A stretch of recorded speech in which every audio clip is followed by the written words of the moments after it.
Baik, selamat malam. Pada yang kami hormati Mas Nana Sastrawan, yang kami hormati seluruh peserta, seluruh peserta pelatihan dan lomba menulis puisi. Pada malam hari ini kita akan belajar menulis puisi dari Mas Nana Sastrawan dan setelah ini kita lombakan dan total hadiahnya 2 juta rupiah. Sebelumnya mungkin bagi yang belum kenal ya, nama saya Indra Gunawan atau Indra Devandra dari Si Publishing ya. Terima kasih atas partisipasinya sehingga malam hari ini bisa ada banyak sekali peserta ya. Dari 2 grup WA ini total ada 1.470 lebih peserta. Kami mengucapkan terima kasih dan teman-teman silakan bisa mengikuti berbagai kelas menulis isi publishing ya. Kebanyakan gratis dan juga berhadiah. Ada juga yang berbayar. Kalau yang malam hari ini gratis dan nanti ada hadiahnya 2 juta rupiah. Nah, bagi Bapak Ibu ya, teman-teman yang ingin dapat juara tentunya harus menyimak dengan baik ya apa yang disampaikan Mas Hana malam hari ini dan juga nanti saya share materi PPT-nya supaya teman-teman bisa belajar lagi dan bagi yang ingin belajar lagi lewat YouTube itu lebih baik jadi nanti teman-teman bisa lolos kurasi sebuku dengan Mas Hana Sastrawan dan juga bisa dapat juara. Oke ya, sebelum dimulai ini saya sampaikan profil narasumber. Sebentar ya, saya tayangkan dulu profil narasumber.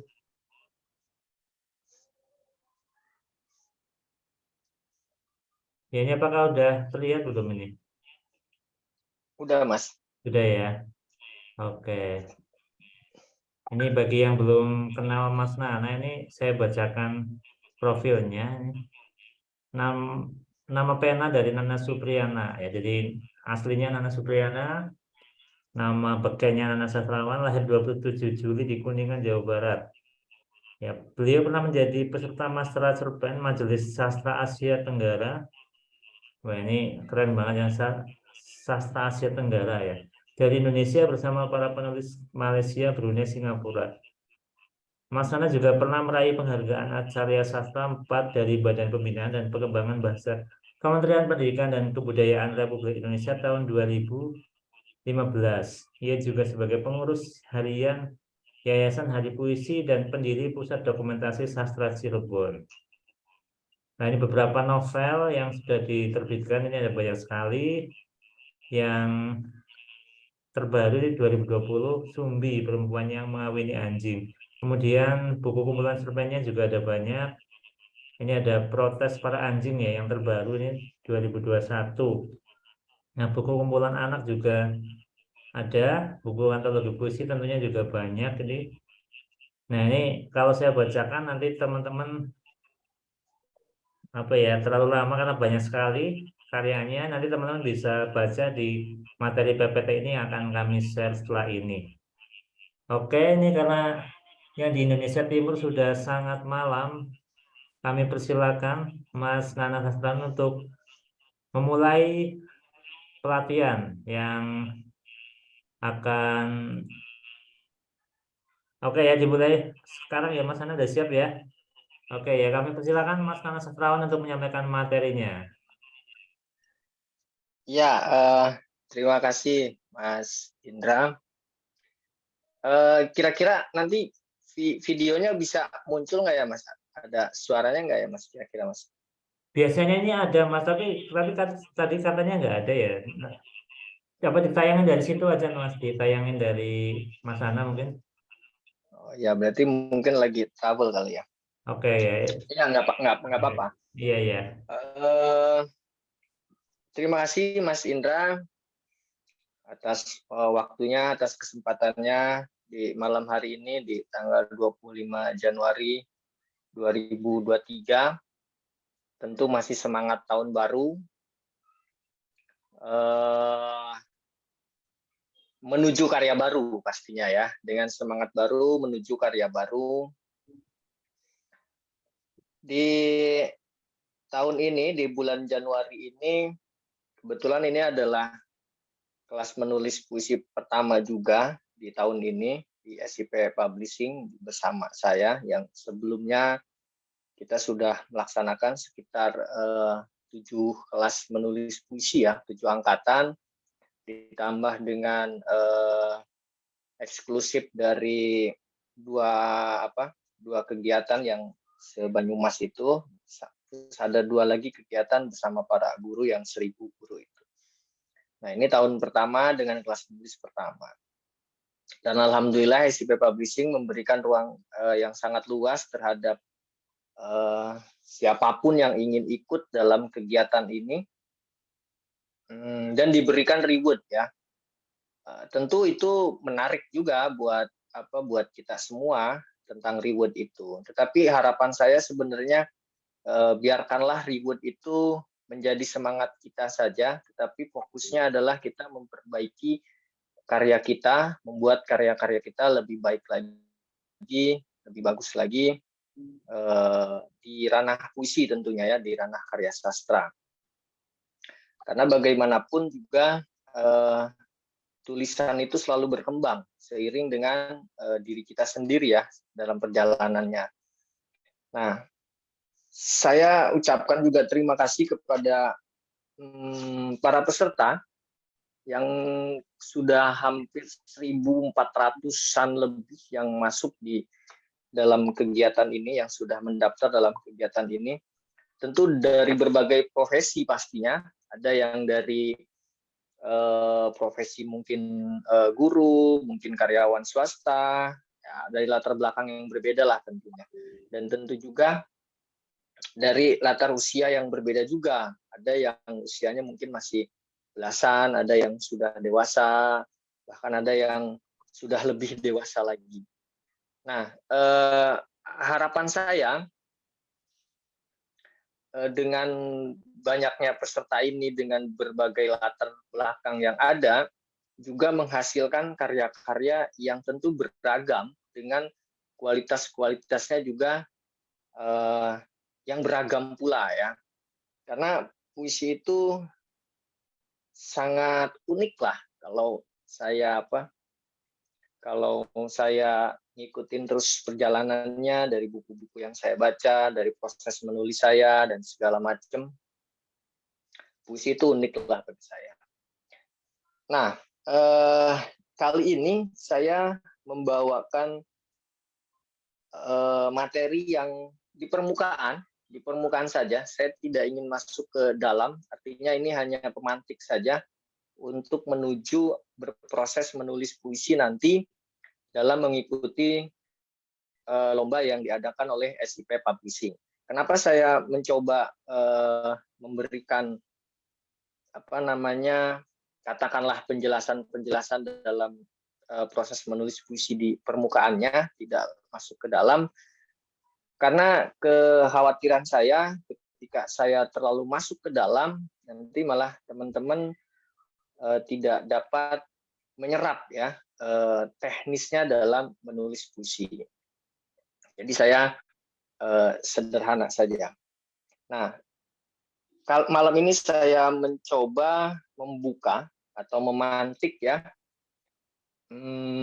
kelas menulis ini dengan sebuah puisi.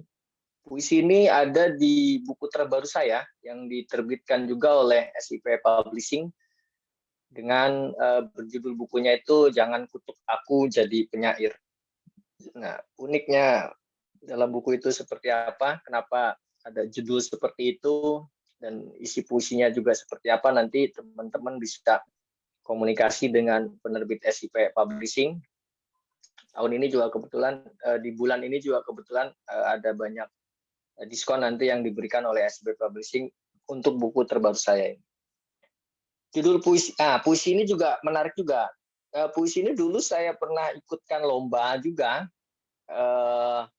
di SIP Publishing dan menang 3 besar juga di SIP Publishing saat itu. Saya lupa tahunnya, udah lama sekali. Judulnya Kamboja di Musim Kering. Saya bacakan saja biar teman-teman bisa menikmati kata per katanya ya. Karena kalau teman-teman ikut membaca di screen mungkin terlihat kecil, jadi biar saya bacakan biar lebih jelas. Kamboja di musim kering. Kamboja di musim kering menjatuhkan daunnya di halaman pura. Angin yang tak pernah tua seperti ingatan mengusir pergi bulan resah, tumbuh dalam bayang kota. Aku tidak lagi bertanya tentang pertemuan dan apa yang dikenangkan batu-batu candi. Dahulu, wajah-wajah yang datang berabad-abad membawa dupa dan sesajen. Nyanyian mantra, tarian persembahan di sebuah tempat, di sebuah waktu. Segala hikmat pada yang suci. Di ranting Kamboja, pada sebuah zaman, semua orang jadi asing. Memakai topeng-topeng sejarah, memandang sisa batu dan patung pura yang terkubur. Menyimpan peristiwa masa lalu, peradaban, dan cerita leluhur. Seperti halaman novel yang tak selesai, kosong dan bingung. Orang-orang jahil mengisinya dengan berbagai kisah roman dan kriminal. Meskipun mereka sadar sebuah kisah adalah rumah, tempat seorang beriman mengantarkan kenyataan hidup pada cinta dan gairah kudus. Kini, segala yang bersih berdosa. Kamboja di musim kering. Daun-daun yang terserak di halaman pura telah memberi kabar pada zaman baru tentang sandiwara-sandiwara kaum terpelajar dan balada-balada rakyat jelata di punggung-punggung gedung kota, menara, kereta, dan jalan-jalan raya tentang doa menjadi gelak tawa pesta. Aku tidak lagi bertanya tentang perpisahan.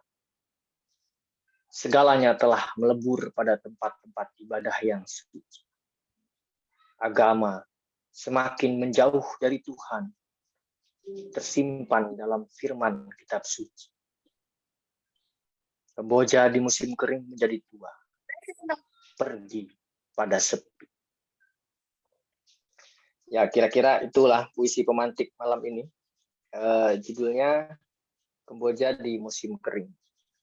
Nah, apa yang menariknya dari pembahasan malam kali ini, Mas Indra, tolong slide-nya ya.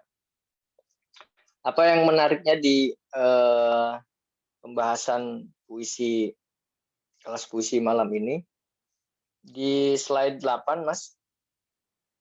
Nah, di situ saya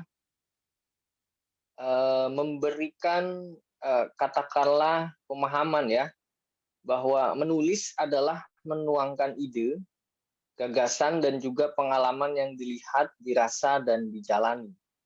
Nah, dari satu paragraf itu ya, menulis adalah menuangkan ide, gagasan, dan juga pengalaman yang dilihat, dirasa, dan dijalani. Ini pondasi dasar sebenarnya dalam proses menulis ya. Menulis apa saja, misalkan menulis puisi, menulis cerpen, menulis novel, menulis bentuk-bentuk yang lain dalam fiksi gitu. Ini pondasi dasarnya. Dari puisi yang tadi saya bacakan di atas, Kamboja di musim kering itu juga kalau mau dipertanyakan bahwa sedang apa proses menulis itu terjadi dalam puisi itu. Nah, itu juga dalam proses perjalanannya. Ketika saya berkunjung ke sebuah candi, di situ saya merasakan kepekaan saya terhadap lingkungan di situ, sehingga lahirlah puisi itu. Ya. Nah, itu awalnya dari itu tadi, menuangkan ide, gagasan, dan juga pengalaman ya. Ketika saya berkunjung kan itu pengalaman pribadi juga yang dilihat, dirasa, dan dijalani. Jadi prosesnya awalnya itu.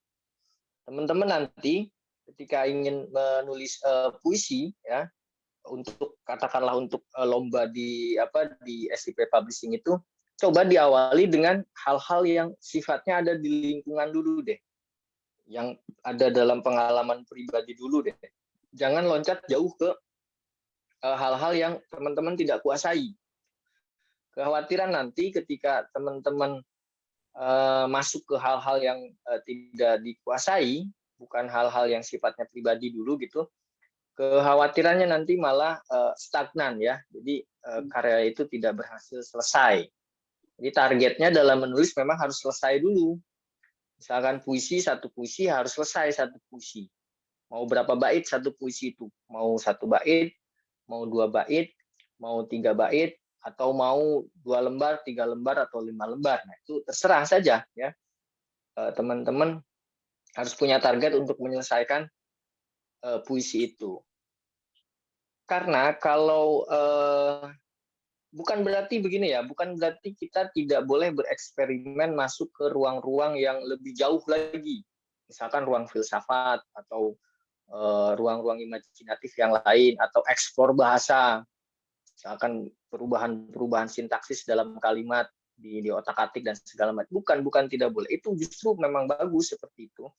Tetapi untuk memulai, gitu, maksud saya ini untuk memulai ya, untuk memulai berproses dari itu tadi, dari hal-hal yang sederhana yang ada di sekitaran kita, yang kita alami, dari gagasan-gagasan kita, dari ide-ide kita, dari hal-hal yang kita rasakan, dari hal-hal yang kita dengar, dari hal-hal yang kita lihat di sekitar gitu. Karena ide atau inspirasi atau ilham, katakanlah begitu, untuk menentukan tema dalam sebuah karya puisi itu banyak ya, bertebaran di sekitar kita. Bahkan di dalam kamar pun kita bisa menciptakan puisi di sekitar kamar kita gitu maksudnya. Ada kasur, ada meja, ada buku-buku, ada poster-poster misalkan, ada suara musik gitu kan. Itu juga bisa puisi-puisi di benda-benda di sekitar kamar kita juga itu bisa menjadi puisi. Jadi ruangnya dipersempit dulu, tetapi hasilnya luas. Gitu. Jadi ruang untuk membuatnya itu dipersempit di wilayah kita, tetapi hasilnya itu universal, bisa menjangkau ke mana-mana. Nah, menulis adalah kerja kreatif. Ya ini tentu ya, pasti menulis adalah kerja kreatif. Yang direncanakan, ini fokusnya. Jadi menulis adalah kerja kreatif yang direncanakan. Kalau kita tidak merencanakan untuk menulis, ya kita tidak ada semangat untuk melakukannya, untuk memulainya. Yang direncanakan pun terkadang juga dengan kesibukan kita dan segala macam juga gagal untuk kita tuliskan gitu kan. Tetapi poinnya kita rencanakan dulu. Nah, begitupun dengan menulis puisi selalu berhubungan dengan keadaan sekitar. Nah, itu yang tadi saya ungkapkan di awal ya. Jadi teman-teman lihat sekitar, lalu rencanakan menulis, kapan waktunya, sediakan waktunya, bila perlu dibuat senyaman mungkin ya. Senyaman mungkin teman-teman itu untuk menulisnya. Kalau teman-teman suka kopi misalkan ya, sambil minum kopi misalkan ya di dalam kamar, misalkan sendiri ya sendiri. Kalau ingin di mana, di sebuah ruangan kafe misalkan sambil refreshing ya jadi buatlah senyaman mungkin diri kita ketika ingin menulis. Itu poin pertama. Lalu poin kedua, dalam kondisi yang tidak nyaman apakah kita bisa menulis juga? Bisa saja. Kalau kita sudah terlatih itu muncul dengan sendirinya. Misalkan kita lagi sedang dalam bis, tiba-tiba ada suatu hal yang kita rasakan, kita lihat, dan itu merangsang kepekaan kita untuk menuangkannya dalam sebuah tulisan, lalu kita ketik misalkan di handphone kita, menjadi status WA atau menjadi Instagram, menjadi catatan di note handphone dan segala macam. Itu bisa saja seperti itu bisa muncul dalam kondisi-kondisi yang seperti itu. Tetapi kan hal-hal yang seperti itu juga pada akhirnya kita baca ulang nanti dengan kondisi kita yang nyaman, dengan ruang-ruang kita yang nyaman tadi. Kita baca ulang tulisan-tulisan yang sudah kita ketik di jalan dan segala macam, lalu kita rapihkan untuk menghasilkan karya-karya yang katakanlah berstruktur sesuai dengan kaidah puisi itu sendiri. Nah, di slide berikutnya,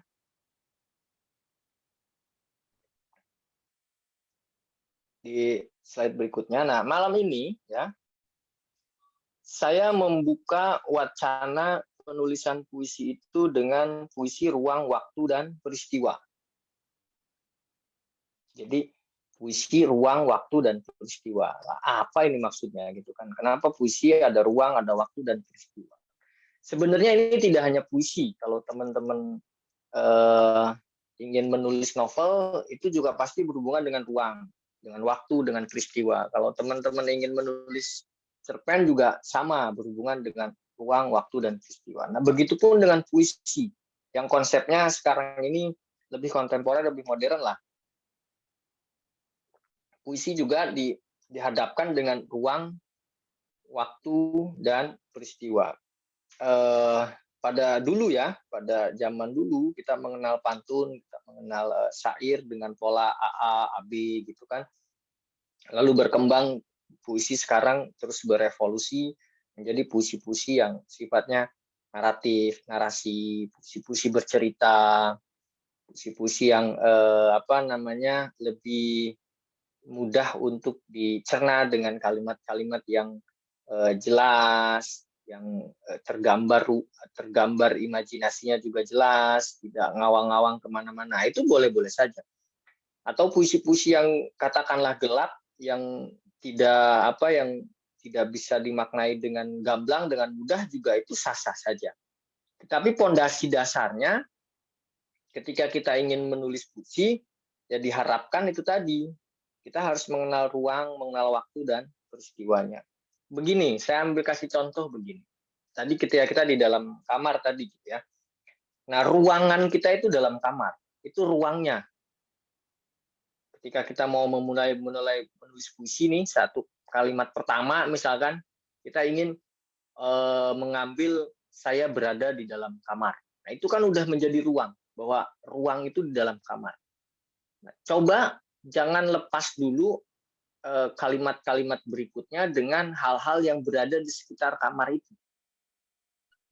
Ini teknis ya, teknis mengawali gitu maksudnya ya, untuk mengawali membuat puisi gitu, biar tidak stagnan nanti. Di ruang itu kita bisa melihat ada apa, ada kasur, ada buku-buku. Nah, di situ kan pasti ada peristiwa tuh, peristiwa yang imajinatif dan peristiwa yang real. Peristiwa yang real itu peristiwa yang kita lihat bahwa oh itu kamar, itu kasur, kita lihat kasur.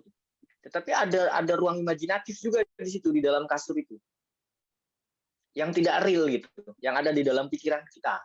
Misalkan di kasur itu ada tumpukan bunga-bunga kemboja berserakan, tapi kenyataannya tidak ada, tetapi dalam pikiran kita itu ada. Nah, itu bisa dituangkan dalam kalimat-kalimat selanjutnya. Jadi disinkronkan gitu, ruang imajinasi kita dengan ruang kenyataan kita yang kita lihat. Apa yang ada dalam pikiran kita? Oh, kita melihat buku misalkan. Realnya buku ada. Di ruang itu ada buku bertumpuk-tumpuk di meja kerja kita misalkan, atau meja belajar kita itu bertumpuk-tumpuk buku. Tetapi di situ ada ruang imajinatif juga di dalam buku-buku itu, yang ada di dalam pikiran kita, yang bisa kita rasakan juga. Nah, itu juga kita bisa sinkronkan tuh ruang imajinasi dengan ruang realitas yang ada. Lalu kita melihat jendela misalkan, ketika di ruang kamar itu ada jendela, terus kita melihat di keluar jendela itu ada bulan misalkan pas sedang purnama gitu. Nah, itu kan realnya ya. Jadi bulan menyentuh jendela, kita ambil kalimat itu misalkan, di dalam kamarku. Bulan menyentuh jendela di dalam kamar. Tidak dengan kalimat aku memandang bulan di dalam kamar, tapi dengan kalimat yang metaforik. Bulan menyentuh jendela kamarku misalkan, kan kayak gitu. Nah, itu ruang kenyataan kita dengan ruang imajinatif kita membentuk kalimat itu tuh. Ya.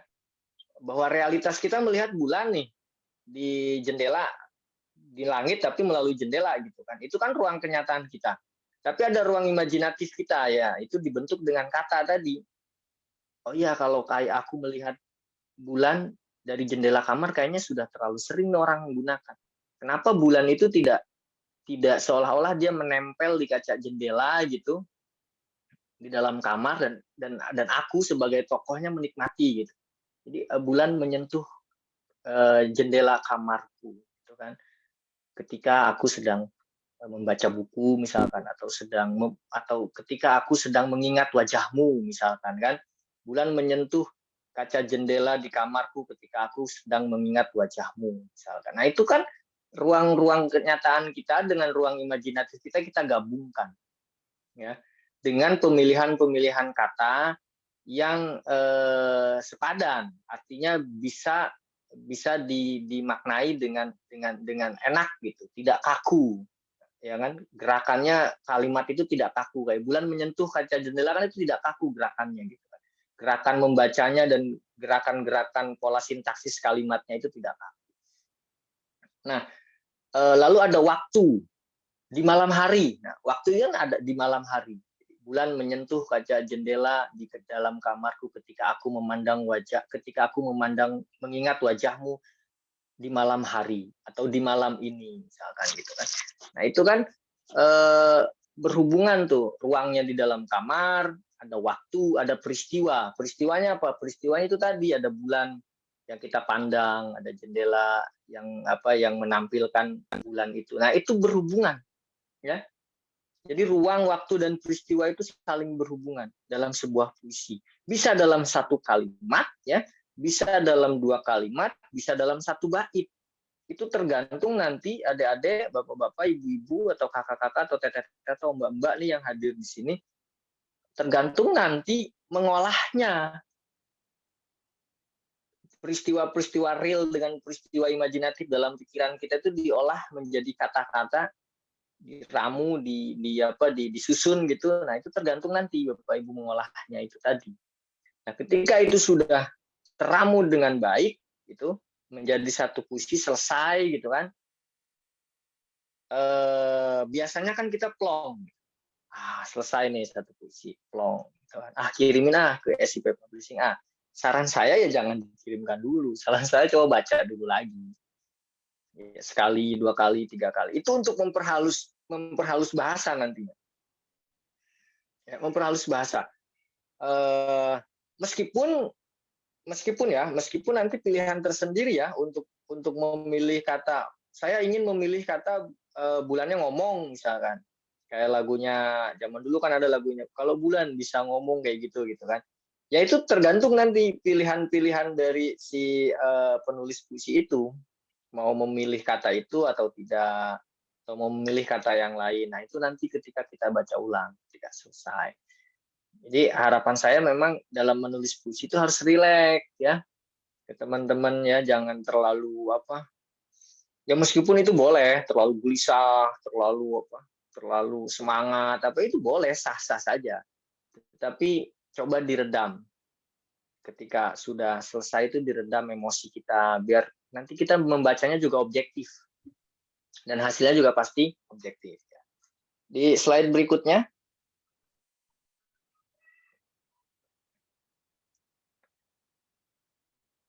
Nah, tadi sebenarnya sudah di awal sudah saya kupas ya.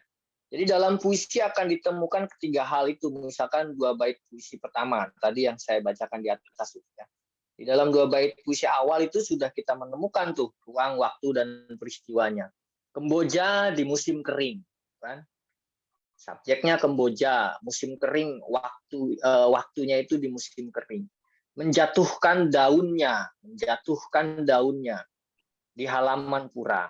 Ruangnya berarti itu si puisi berada di selingkalan atau di halaman pura. Jadi ketika musim kering ya kalau di Indonesia itu musim kemarau lah katakanlah musim kering itu. Jadi pilihan kata musim kering itu ya sebenarnya sama dengan musim kemarau. Kenapa sih kan tidak menggunakan musim kemarau? Ya boleh saja, Kamboja di musim kemarau gitu, yang nggak apa-apa. Cuman saya memilih musim kering gitu kan. Jadi ada ruang, ada waktu, ada peristiwa. Waktunya musim kering, peristiwanya Kambojanya daun-daun Kambojanya jatuh ya. Terus ruangnya ada di halaman pura. Angin yang tak pernah tua. Ya, ini pernyataan ya, kalimat pernyataan. Angin yang tak pernah tua. Kok angin nggak pernah tua sih ya? Nah itu tadi pilihan kata yang kita olah gitu ya. Manusia bisa tua, kita bisa tua. Dari muda, dari anak-anak, dari muda, tua, ya bisa tua. Tapi angin kan sama saja. Kita waktu usia 50 tahun dengan usia 25 tahun misalkan, atau usia 17 tahun dengan usia 23 tahun, buka pintu kamar, buka pintu rumah, keluar merasakan angin, ya begitu saja. Makanya saya bilang angin yang tak pernah tua. Nah, itu butuh apa? Butuh kepekaan lah untuk menemukan kalimat-kalimat yang seperti itu ya. Seperti ingatan mengusir pergi bulan resah, tumbuh dalam bayang kota. Seperti ingatan mengusir pergi bulan resah. Jadi kondisi si tokohnya itu, dia sedang resah di dalam suasana itu ya.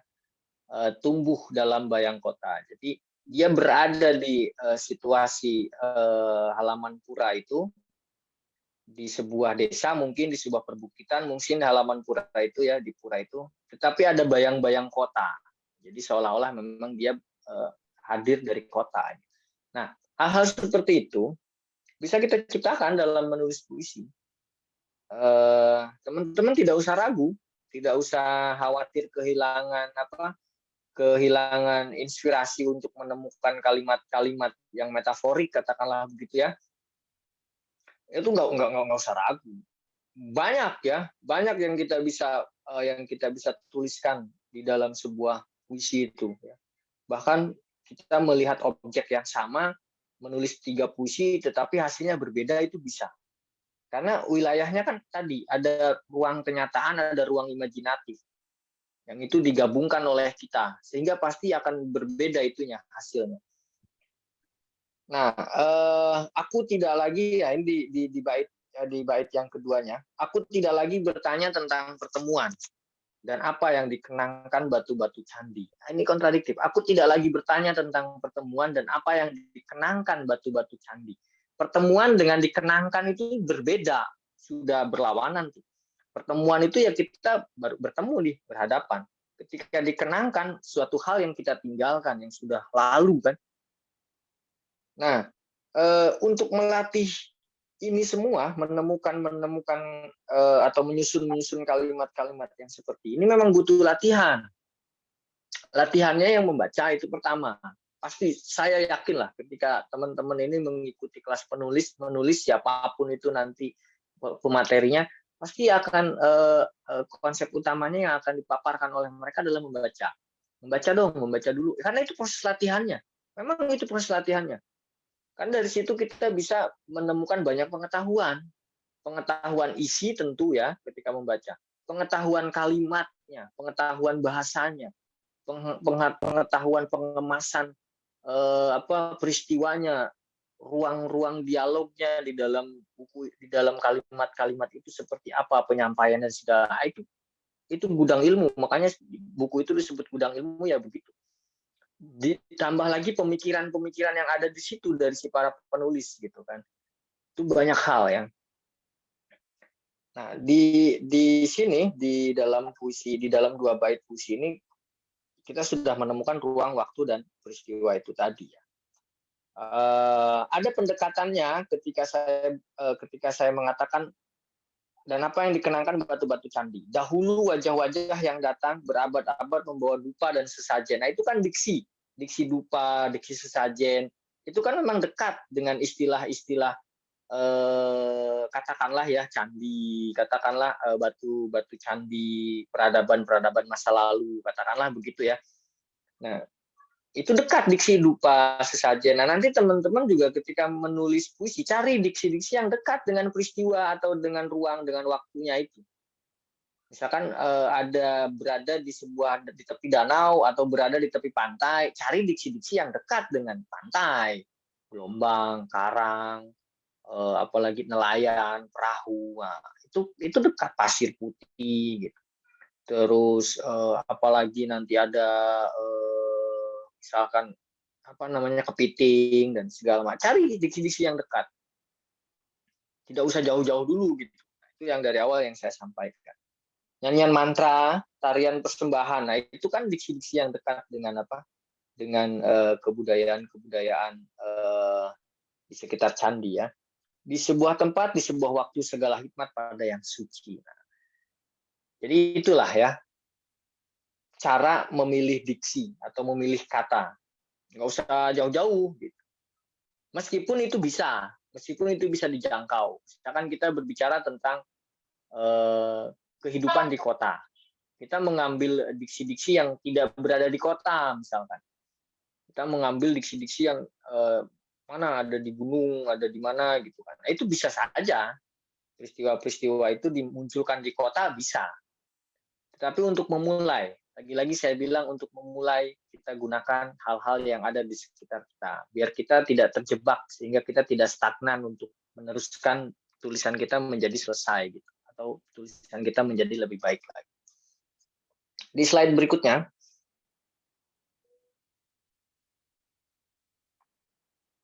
mengapa penulis puisi meski memiliki gambaran ruang, waktu, dan peristiwa ketika menulis puisi? Nah, ini saya tekankan lagi ya, saya perjelas lagi. Mengapa penulis puisi meski memiliki gambaran ruang, waktu, dan peristiwa ketika menulis puisi?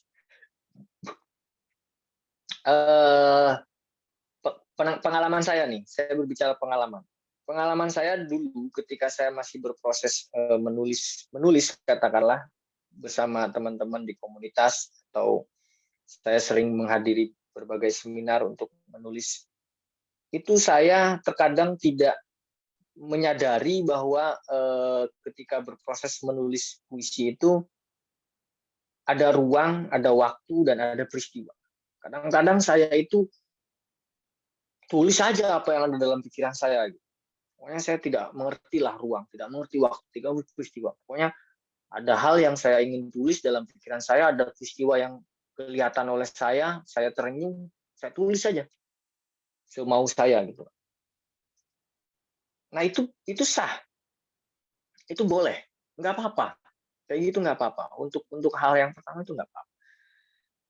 Tetapi pada akhirnya kita disadarkan bahwa ternyata ketika kita membaca ulang karya-karya kita, oh iya ternyata memang kalimat-kalimat kita itu berhubungan dengan ruang, dengan waktu dan peristiwa. Bahkan hampir semua kegiatan kita sehari-hari itu berhubungan dengan ruang, waktu, dan peristiwa.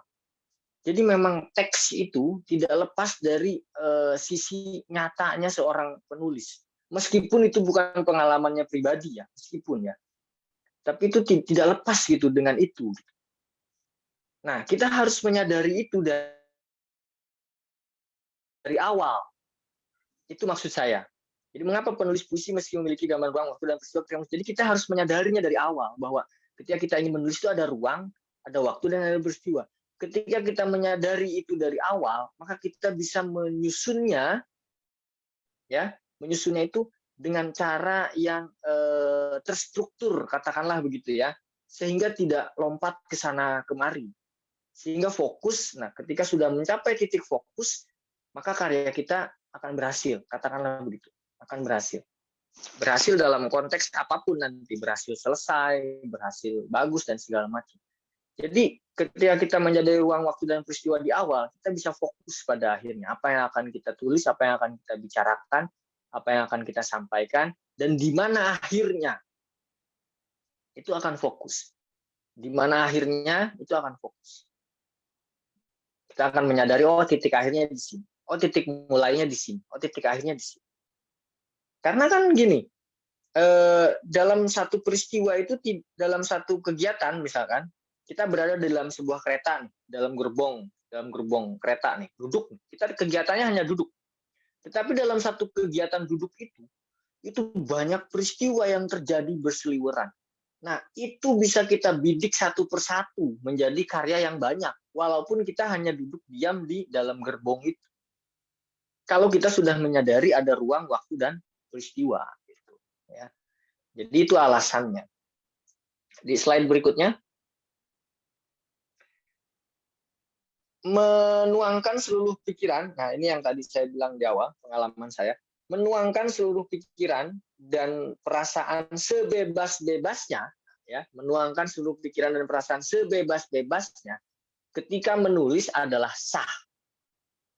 Jadi itu tadi ya, memang kita harus keluarkan dulu. wah, bebas dulu deh. Itu adalah sah. Ini bisa menjadikan ajang latihan untuk terbiasa. Jadi ajang latihan untuk terbiasa. Jadi menuangkan pikiran, perasaan itu sebebas-bebasnya ketika menulis itu, ini akan menjadikan kita ya terbiasa menulis. Nah, ketika sudah terbiasa, setelah terbiasa menulis, seharusnya bertahap memperbaiki kualitas bahasa dalam tulisan, khususnya puisi. Jadi tahapannya begitu. Kita tuangkan dulu pikiran kita sebebas-bebasnya. Kita satukan ruang kenyataan dan ruang imajinasi kita. Nah, kita udah terlatih nih, udah terbiasa. Melihat daun jatuh, nulis. Melihat gelombang air di pantai, nulis. Melihat seseorang di sebuah gerbong kereta, nulis. Nah, itu kan terbiasa, ya. Terus mendengar lagu, misalkan terenyuh, nulis. Terus membaca buku, novel misalkan, atau kisah yang lain misalkan, roman dan segala macam. Terus kita tersentuh, terinspirasi, tulislah jadi puisi. Kemarin di ruang literasi itu, di websitenya SIP Publishing itu kan sekarang ada ruang literasi ya. Di ruang literasi itu menerima karya cerpen dan puisi yang setiap minggunya itu dipublish di websitenya SIP Publishing. Itu di minggu pertama Januari kalau tidak salah, penulisnya itu Sabta siapa gitu, saya lupa ya.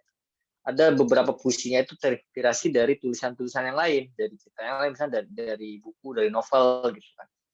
Nah, itu hasilnya bagus. Hasilnya versinya dia gitu. Ketika dia sudah membaca buku itu menjadi versinya dia, menjadi dalam bentuk karya puisi. Nah, dibiasakan dulu makanya. Menuangkan pikiran perasaan bebas-bebasnya itu memang untuk melatih kita terbiasa memang. Nah, ketika sudah terbiasa itu, disitulah baru ada yang namanya proses perbaikan menuju kualitas bahasanya. Gitu ya. Jadi menuju proses kualitas bahasanya itu ketika sudah terbiasa kita menulis.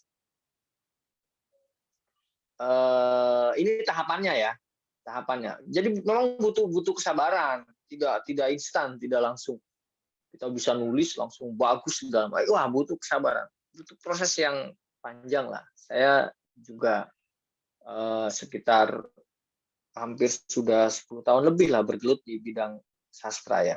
Jadi memang butuh kesabaran untuk menghasilkan itu semua. Nah, di slide berikutnya, hal sederhana untuk memulai menulis puisi. Jadi hal sederhana untuk memulai menulis puisi, satu, tentukan tema. Nah, ini sederhana ya. Satu, tentukan tema. Temanya apa nih? Kita mau di lomba SIP Publishing kan temanya bebas ini kan. Mau di SIP Publishing ini teman-teman mau nulis tentang temanya cinta, temanya sosial, temanya tentang sejarah dan segala macam. Nah, itu tentukan tema. Biar kita tidak kemana-mana nih nulisnya. Ketika sudah menentukan tema, temukan ruangnya. Ada tema nih. Seperti tadi ya, Kamboja di musim kering itu kan saya temanya tentang masa lalu kan, peradaban masa lalu, tentang sejarah peradaban masa lalu yang saya bentuk fiksi lah. Atau tentang sebuah peristiwa mengenang masa lalu di sebuah candi katakanlah begitulah ya. Temanya kan itu. Nah, ada ruangnya, makanya saya ambil ruangnya. Oh, saya lagi di candi nih, di sekitar pura nih. Saya ruangnya itu deh. Ruangnya di situ. Lalu yang ketiga, kenali waktu. Nah, ini yang menarik nih bagi seorang penulis. Jadi waktu bagi seorang penulis itu dalam genggaman. Kenapa saya bilang dalam genggaman? Jadi teman-teman bisa membolak-balikan waktu nih. Teman-teman mau masuk ke masa lalu bisa. Teman-teman mau masuk ke masa sekarang bisa. Teman-teman mau masuk ke masa depan bisa di dalam tulisan itu. Jadi waktu itu milik kita. Ketika kita menuangkan ke dalam tulisan-tulisan itu. Jadi nggak usah khawatir, nggak usah bingung. Aduh, waktunya gimana ya? Itu milik kita. Waktu itu milik kita. Mau malam hari, mau pagi, mau siang, mau kemarin, mau masa lalu, mau apa, itu milik kita. Lalu yang keempat, hidupkan peristiwa. Nah, ini yang terkadang agak sulit untuk dikembangkan ketika dalam proses menulis, ya, menghidupkan peristiwa. Jadi peristiwa yang hidup itu dihidupkan lagi dalam sebuah tulisan. Nah, ini kan yang rancu kan, mana nih? Ada nih sebuah peristiwa yang di hadapan saya tadi, yang di awal tadi ada bulan kelihatan oleh saya. Dihidupkan lagi itu bulan tuh gimana gitu kan. Nah, tadi makanya dengan bulan itu menyentuh jendela, itu kan menghidupkan peristiwa yang ada. Ya, padahal bulan itu di langit, tapi dia bisa menyentuh jendela. Nah, itu kita hidupkan kembali peristiwa itu. Tekniknya tadi menggabungkan ruang nyata dengan ruang imajinatif dalam pikiran kita. Gitu ya. Jadi itu hal sederhana untuk memulai menulis puisi. Selebihnya ketika teman-teman, judulnya gimana Kak? Saya mau menentukan judul. Saya udah selesai nih semuanya, tapi saya bingung judulnya gimana. Ya boleh saja judul itu diambil di awal. Kayak puisi yang tadi saya tuliskan juga puisinya diambil di awal kan. Kamboja di musim kering ya, sesuai dengan judulnya. Di kalimat awal itu Kamboja di musim kering, ya judulnya juga Kamboja di musim kering. Nggak apa-apa, ngambil satu kalimat awal menjadi judul nggak apa-apa. Atau mau merangkum temanya menjadi sebuah judul tersendiri juga nggak masalah. Tapi ketika kesulitan memilih judul, bisa kalimat awal itu menjadi judul ya, bisa itu. Nah, lalu bagaimana Kak kalau kita membuat judulnya dulu, belum ada isinya? Oh boleh, nggak apa-apa ya. Membuat judulnya dulu banyak, misalkan mau ada 20 judul dulu, mau bikin antologi buku puisi sendiri deh, aku bikin judulnya dulu 50 puisi, misalkan dibikin dulu judulnya dulu semua. Isinya belakangan deh, nanti ketika aku punya inspirasi baru aku tulis, ya nggak apa-apa, sah-sah saja. Itu kan teknis ya, teknis. Yang penting tadi, di awal saya bilang, diniatkan, direncanakan. Kalau tidak direncanakan itu pasti akan stagnan lah. Akan stagnan, saya yakin itu akan stagnan. Nah, di slide berikutnya, nah ini penting juga buat teman-teman, perlu disadari juga ya, slide berikutnya, kerja menulis puisi bukan sekadar menghayal, membuat gombalan, atau mencurahkan hati semata, tetapi kerja intelektual. Ini harus digarisbawahi nih. Kerja menulis puisi bukan sekadar menghayal, membuat gombalan, atau mencurahkan hati semata, tetapi kerja intelektual. Begini, teman-teman, saya ingin flashback sebentar ke belakang. Ya. Puisi itu membangun negara kita, bahkan menciptakan negara Indonesia. Saya berani mengatakan begitu karena memang itu terjadi di wilayah sejarah kita. Pada tahun 1926, Muhammad Yamin itu menulis puisi tentang tanah air. Ya. Lalu pada 1928 terjadi peristiwa Sumpah Pemuda. Situ semua pemuda di seluruh Indonesia menyatakan sikap untuk menggunakan bahasa Indonesia sebagai bahasa persatuan. Nah, konsep Indonesia dengan bahasa Indonesia, tanah air dan segala macam itu ada dalam puisi Muhammad Yamin pada tahun 1926. Bahkan 2 hari sebelum Muhammad Yamin dengan teman-temannya di Kongres Pemuda itu mengikrarkan Sumpah Pemuda, 2 hari sebelumnya itu Muhammad Yamin menulis puisi tentang Indonesia tumpah darahku di dalam sebuah koran lokal, koran nasional pada saat itu ya, pada zaman itu. Nah, padahal negaranya sendiri Indonesia itu belum ada.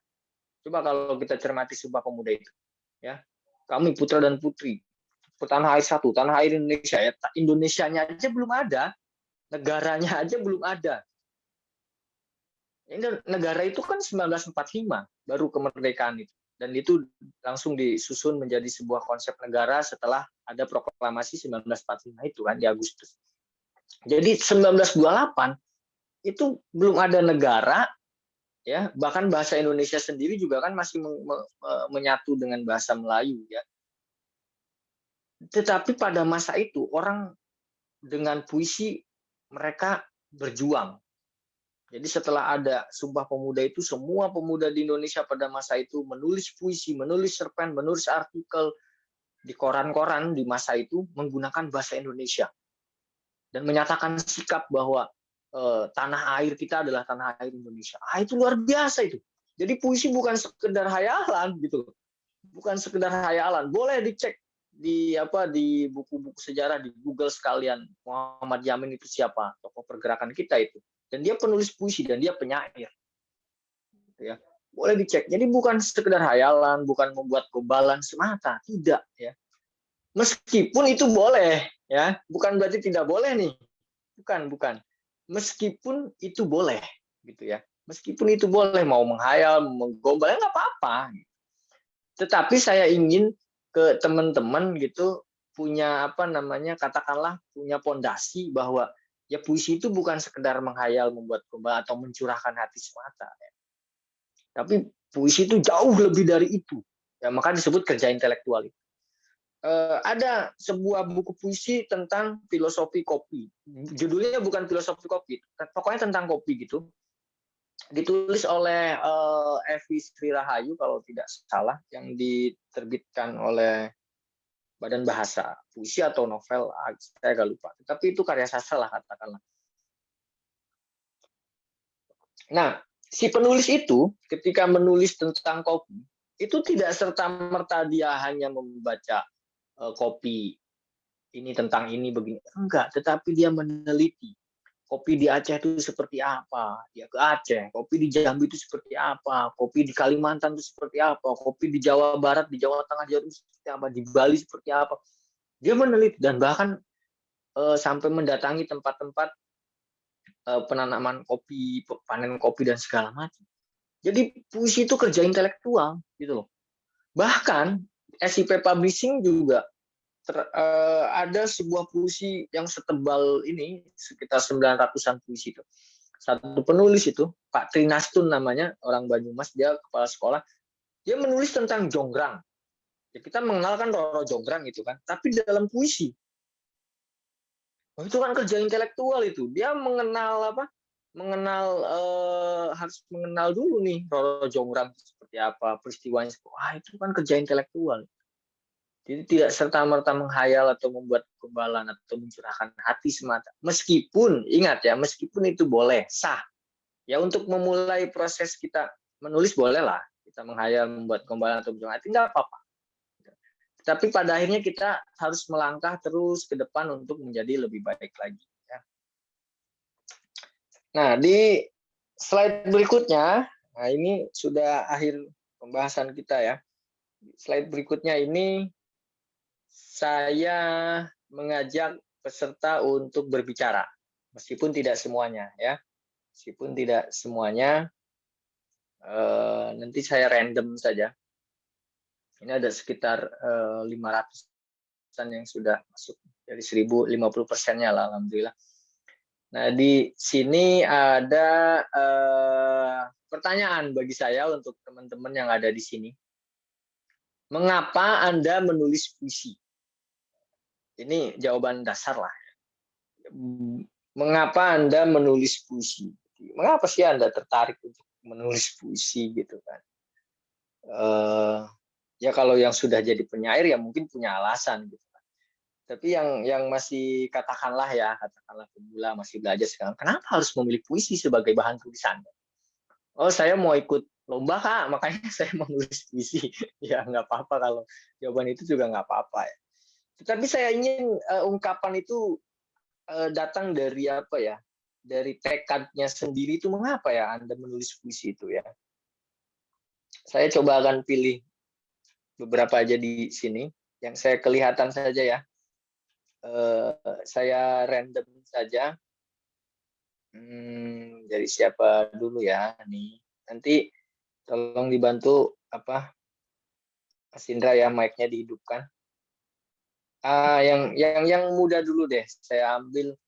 Ada nih namanya Elizabeth Diah Ningrum PN nih. Saya random ya, saya tidak kenal teman-teman yang ada di sini.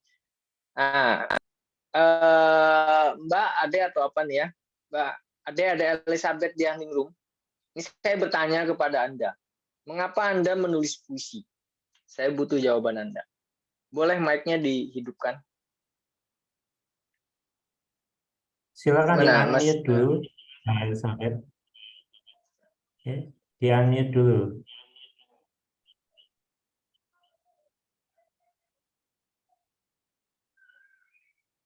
Gimana? Bisa? Beliau tidak menge-unmute. Oh iya. Ya, ya. Coba yang terdekat dulu deh nih. Nanti sambil berjalan nanti bisa bilang.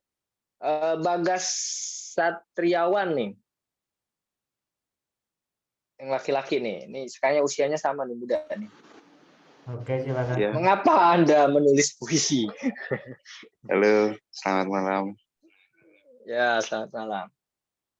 Mengapa saya menulis puisi? Menurut saya, puisi itu seperti sebuah wadah untuk curahkan isi hati. Jadi, ketika saya menulis puisi itu seakan apa yang saya rasakan pada saat itu, saya curahkan melalui puisi. Jadi, sambil curhat juga mengolah bagaimana merangkai kata, kemudian membuat diksi dan lain sebagainya. Menurut saya alasan saya menulis puisi seperti itu. Ya nggak apa-apa. Jadi awalnya memang ingin mengungkapkan perasaan dulu lah, Iya, gitu kan. benar. Awalnya itulah, gitu Iya. kan. Ternyata ikut lomba menang, gitu kan. Ya, alhamdulillah ternyata dari mengungkapkan perasaan ternyata dapat uang, gitu misalkan ya. Nggak apa-apa, nggak apa-apa. Ini jawabannya memang saya ingin jawaban-jawaban Anda sendiri, gitu, alasan-alasan tersendiri. Makasih ya Mas Bagas ya. Iya, sama-sama. Saya random langsung ke ini nih Ibu Desi Proklawati ya.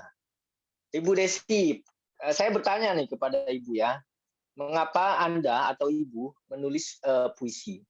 Silahkan Bu. Kalau ya baik, terima kasih Mas Nana Sastrawan atas kesempatan. Kalau saya sendiri menulis puisi itu lebih untuk memotret suatu peristiwa di mana saya ingin orang yang membaca itu menangkap makna dari apa yang saya curahkan gitu. Jadi saya memotret sebuah peristiwa yang itu sebetulnya mempunyai makna. Jadi saya menuliskannya lewat puisi, menceritakannya itu lewat puisi. Dari ya betul tadi pemilihan kata, kemudian permainan majas, permainan-permainan kata, hingga orang yang menangkap itu terserah nanti menginterpretasikannya seperti apa. Tapi yang saya potret itu adalah peristiwa tersebut supaya mereka itu mendapatkan makna atau sesuatu dari apa yang saya tuliskan tadi, gitu. Berarti peristiwa yang Ibu potret, yang Ibu tangkap itu adalah peristiwa-peristiwa yang memang memiliki kedekatan ya. Maknanya itu kedekatan dengan diri atau makna yang untuk orang lain bisa nikmatin. Karena ada dua hal yang berbeda.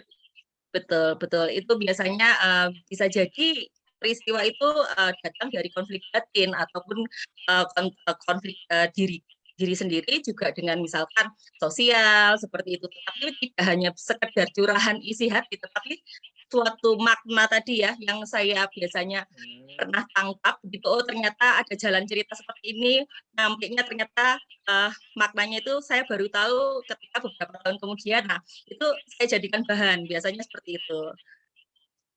Oke, terima kasih Ibu ya. Begitu Mas Nana. Ya. Jadi untuk Ibu, media penyampai makna ya. Betul.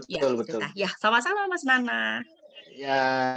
Ya betul. Memang puisi juga bisa menjadi penyampai buat kita ke orang lain, gitu ya. Dengan simbolik tapi ya, karena puisi itu bahasanya bahasa metaforik, bahasa simbolik ya. Jadi bisa menjadi penyampai juga, penyambung lidah katakanlah begitu. Nah ini Pak Riswo Kalianda Langsel. Pak Riswo nih. Silakan Pak, mengapa Bapak menulis puisi nih sampai berada di kelas ini?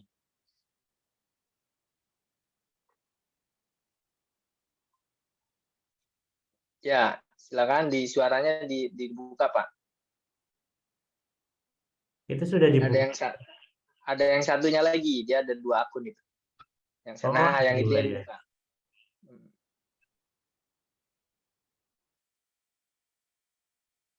Assalamualaikum. Ya, Waalaikumsalam. Ya, sok Pak, silakan Pak. Ya,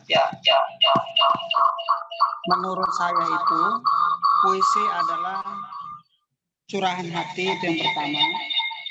Yang kedua adalah dari segi bahasanya itu memiliki tata bahasa yang indah. Kemudian lewat puisi juga itu dapat dijadikan sebuah kritik atau motivasi terhadap lingkungan yang ada di sekitar kita. Terima kasih. Ya, terima kasih Pak Rizko. Ya, itu dari Pak Rizko ya. Ya, apapun yang teman-teman ungkapkan, alasan-alasan teman-teman ungkapkan, itu sah saja. Karena itu kan memang lahir dari diri sendiri ya. Nggak apa-apa. Lanjut. Oh, ini nih. Saya ingin dengar suara yang muda nih. Oh, ini Kaila GP Masi. Mbak Kaila. Mbak Kaila bisa ikut Kaila. bagi alasannya mengapa Mbak Kaila ini menulis puisi gitu. Kenapa tidak novel, kenapa tidak cerpen gitu. Silakan Mbak Kaila. Selamat malam, karena sastrawan. Jadi alasan saya untuk menulis puisi itu yang pertama, karena awal-awal saya menulis puisi itu gara-gara pelatihan seperti ini juga, iseng-iseng ikut gitu kan. Akhirnya tertarik. Maksudnya kayak bukan semudah itu menulis puisi, tapi membuka hobi baru juga bagi saya sendiri untuk menulis puisi ini. Terus tadi benar yang dibilang sama teman-teman semua yang untuk mencurahkan isi hati, menuangkan pikiran gitu. Dan ini tujuan utama saya itu untuk lebih ke memportofolio puisi-puisi saya, nanti puisi-puisi itu akan dibukukan gitu Mas Nana. Terima kasih. Ya, sama-sama Mbak Kaila. Ya, bagus ya. Gini, saya tidak tahu nih orangnya ada di sini atau tidak ya. Saya punya teman maya, di dunia maya itu dia itu, mohon maaf ya, keterbatasan melihat. Keterbatasan melihat artinya ya tidak bisa melihat lah, katakanlah begitu. Tetapi dia bisa menulis puisi. Dia bisa menulis puisi, dia bisa main Facebook ya, dan puisi-puisinya bagus gitu. Nah, ini menunjukkan bahwa puisi itu memang bukan milik satu golongan semata gitu maksudnya ya. Ada namanya Mas Yuda itu, dia nulis puisi padahal dia tidak bisa melihat gitu kan. Bahkan dia menyusun buku puisi dari banyak teman-teman yang tidak bisa melihat juga gitu. Nah, itu kan luar biasa. Jadi puisi itu hadir di dalam kehidupan kita ini memang untuk menyeimbangkan rasa kemanusiaan kita, untuk menyeimbangkan kehidupan kita ini. Makanya di awal tadi saya bilang, tulislah sebebas-bebasnya dulu. Itu kan untuk melatih terbiasa kita untuk melakukannya, menulis. Setelah itu baru kita perbaiki kualitas bahasa kita. Karena kita tidak bisa dalam puisi ya, kita tidak bisa untuk tidak berevolusi menghasilkan katakanlah kalimat-kalimat yang metaforik. Itu hanya di situ-situ saja. Kita harus puisi itu, wah itu yang tadi saya bilang ya, di awal tadi bahwa puisi itu melahirkan negara kita, itu puisi itu luar biasa kan. Bahkan mungkin ada seorang teman saya namanya itu Atik Bintoro, dia seorang peneliti utama di BRIN. Hari-harinya dia itu berhubungan dengan mesin pesawat terbang. Itu hari-harinya dia itu dengan mesin pesawat terbang, dengan kunci, dengan besi lah hari-harinya dia. Tetapi dia sudah melahirkan buku puisi sekitar 3 atau 5 puisi gitu. 5 buku puisi maksudnya, 3 atau sekitar 5 buku puisi. Dan itu jauh berbeda dengan kehidupan kesehariannya yang sebagai peneliti di BRIN itu. Dia bukan peneliti bahasa loh. Dia di bagian mesin gitu. Jadi kan itu luar biasa gitu ya. Nah, satu lagi deh. Saya ingin mendengar sebentar, saya random saja ya. Jadi mohon maaf teman-teman, nanti kalau ada yang tidak bisa saya minta untuk berbicara. saya ingin ini nih. Ani Raihani. Ya, silakan Mbak Ani.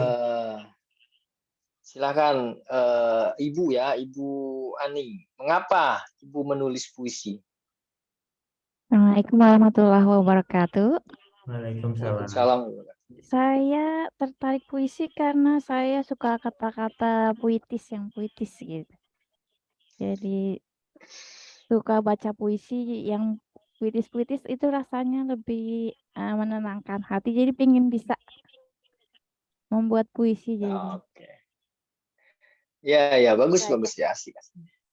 Terima kasih Bu Ani. sama-sama. Teringat dari kata-kata Bu Ani, sebenarnya tadi sebelum masuk ruangan Zoom ini, saya sebenarnya sempat ngobrol dengan Mas Indra. Mas, bisa nggak menampilkan sebuah film karya saya dengan teman-teman gitu, yang diambil dari teks puisi. Jadi di situ ada puisi, lagunya juga dari puisi gitu kan. Nah, itu sebenarnya saya ingin memberikan gambaran bahwa puisi itu tidak hanya sekedar ada di ruang kertas gitu, tetapi puisi bisa menjadi media film, bisa jadi lagu, bisa jadi pementasan teater, bisa banyak hal lah. Puisi itu bisa menjadi banyak hal gitu. Jadi kata-kata itu bisa melahirkan banyak hal. Nah, kira-kira itu pemaparan dari saya untuk kelas menulis puisi malam ini dengan tema puisi, ruang, dan waktu. Saya berharap nanti teman-teman yang sudah mendaftar sekitar 1.400 ini menulis puisi lah ya, menulis puisi dan kirimkan untuk lombanya. Nanti insya Allah coba saya kurasi, saya memilih yang terbaik dari yang terbaik. Ruang, waktu, dan peristiwa itu mesti kita sadari dulu dalam menulis puisi. Setelah itu tentukan tema, setelah itu mulai tempatkan di mana ruangnya, olah waktunya, peristiwanya dikembangkan lagi, dihidupkan lagi, dan jadilah sebuah puisi. Terima kasih. Saya kembalikan ke Mas Indra. Silakan Mas.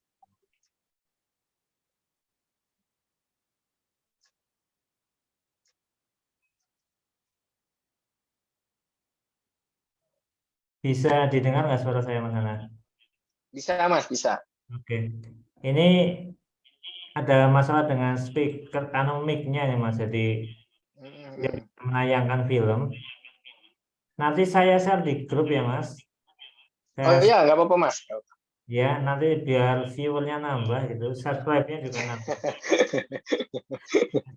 Nanti teman-teman bisa menonton film karya Mas Nana Sastrawan. Nanti linknya akan kami share di grup, dan jangan lupa di subscribe ya teman-teman, di komen juga, di share lebih bagus lagi.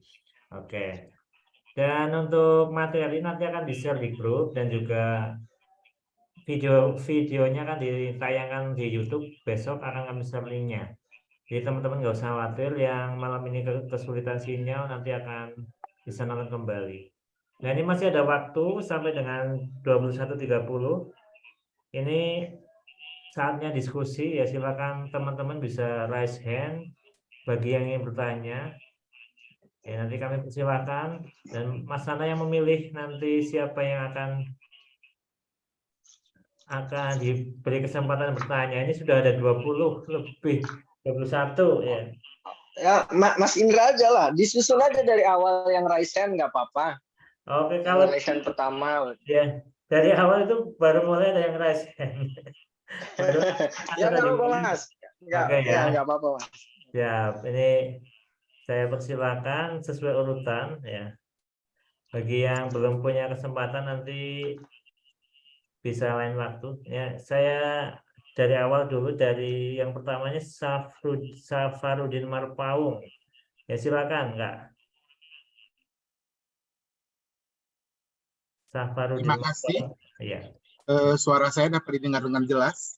Sudah, jelas. Maaf sebelumnya saya off kamera ya. Nggak apa-apa.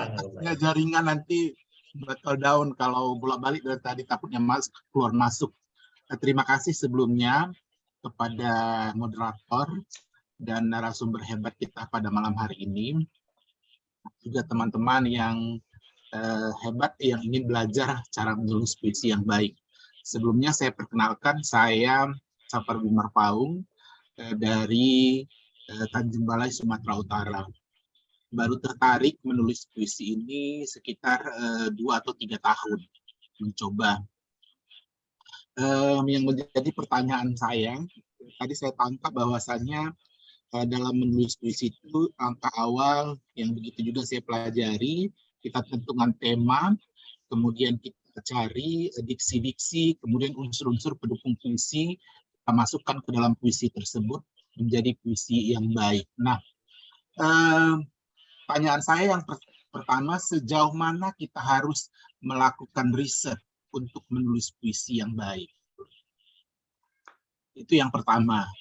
Yang kedua, jika misalkan kita mau mengikuti sebuah lomba puisi, apakah kita harus memasukkan semua unsur-unsur puisi sehingga puisi kita tersebut menjadi puisi yang baik atau puisi yang bagus? Apakah harus kita masukkan di situ majasnya juga, citraannya, kemudian rimanya, dan semua unsur lainnya?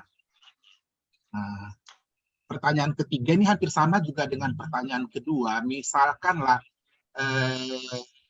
saya pernah ditunjuk juga, walaupun baru 3 tahun ini menjadi katakan senang di dunia puisi. Kemarin saya ditunjuk menjadi katakan dewan juri untuk di lomba puisi tingkat sekolah dasar.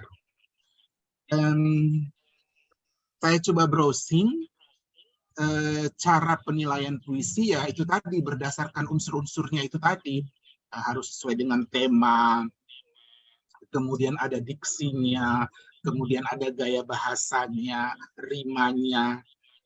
Kesulitan saya pikir bagaimana cara penskorannya, pembobotannya, apakah ada bentuk bakunya.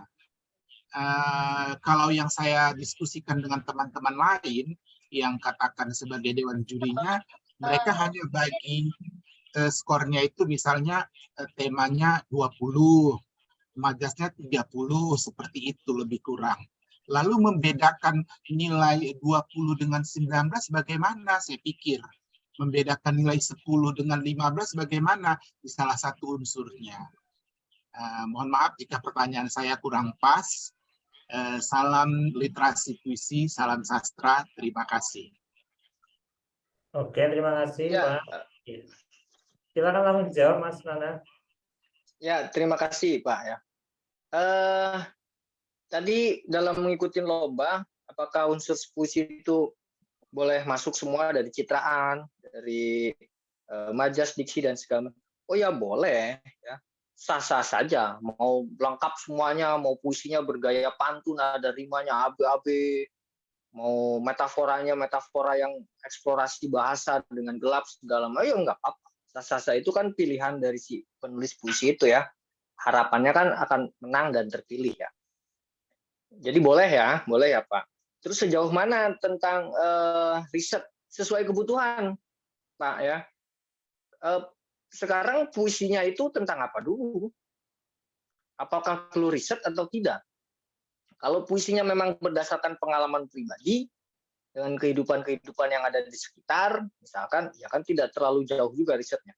Tapi kalau sampai puisi itu mengangkat suatu sejarah, mitos, puisi-puisi berbasis mitos misalkan, tentang di Kalimantan atau di Sumatera itu kan banyak daerah-daerah yang bermitos itu kan. Kalau di Kalimantan tuh nama-nama sungai itu kan ada ceritanya juga gitu kan. Terus di Jawa Barat nama-nama gunung juga ada ceritanya. Itu kan terkait dengan mitos-mitos kan. Puisi-puisi yang berkaitan dengan mitos-mitos tempat misalkan. Ya itu perlu kita riset, membaca dari beberapa karya yang sudah riset tentang itu. Harus dalam kalau itu ya, karena itu berhubungan dengan kebudayaan masyarakat setempat. Kekhawatiran nanti malah terjadi ketidaksinkronan antara mitos tempat dengan hasil karya kita. Kalau kita memang ingin menulis puisi berdasarkan riset ya. Kalau untuk puisi-puisi yang berdasarkan pengalaman pribadi ya risetnya ke dalam diri kita saja. Apa yang sudah kita jalani, saat itu kita di mana, dan saya itu risetnya ke dalam diri saja. Jadi tergantung kebutuhan risetnya. Terus yang ketiga, persoalan pemilihan puisi dalam menjadi seorang juri. Satu, tadi kan jurinya adalah anak SD ya. Gini, kita sederhanakan deh, kita jangan terlalu jauh atau terlalu muluk-muluk gitu. Kita sederhanakan saja. Yang kita hadapi ini adalah anak SD. Kualitas bahasa anak SD itu berbeda dengan kualitas kita. Ya, ini harus digarisbawahi nih. Kualitas daya ungkap anak SD itu berbeda dengan kualitas daya ungkap orang dewasa. Imajinasi anak-anak SD itu berbeda dengan imajinasi kita. Kita sudah bisa berbicara tentang Mars, kita sudah bisa berbicara tentang langit dan segala macam. Anak SD belum nyampe ke situ. Jadi, cobalah ketika kita menjadi seorang juri di kalangan anak-anak usia dini, cobalah cari-cari puisi-puisi yang jujur. Puisi-puisi yang memang lahir dari kemampuan bahasanya mereka, lahir dari kesehariannya mereka. Karena gini, saya itu mempunyai prinsip dalam menulis itu, khususnya puisi, bahwa puisi itu milik semua orang, itu prinsip saya. Jadi terlebih nanti puisi itu berevolusi oleh si penulisnya menjadi karya-karya yang semakin baik lagi, itu proses. Nah, kalau kita hadapkan ke anak-anak usia dini, hadapkan ke anak-anak remaja, wah itu kita tidak usah tinggi-tinggi, gitu ya. Kita sederhanakan saja. Kita lihat saja puisi-puisi yang jujur yang hadir di dalam diri mereka.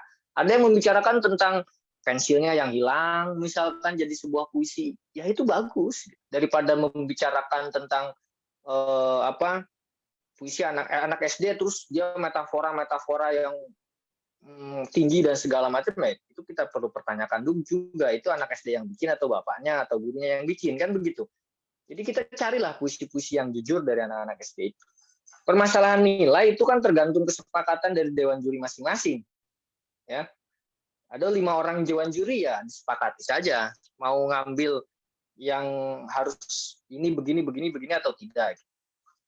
Kalau saya sih sebenarnya menilai sebuah puisi dalam juri, jadi juri di usia anak usia dini, SD, SMP atau SMA itu, saya tidak terlalu ribet dengan istilah yang namanya rima, metafora untuk kalangan itu ya, untuk kalangan di usia-usia seperti itu, karena mereka sendiri masih berproses, masih panjang gitu loh.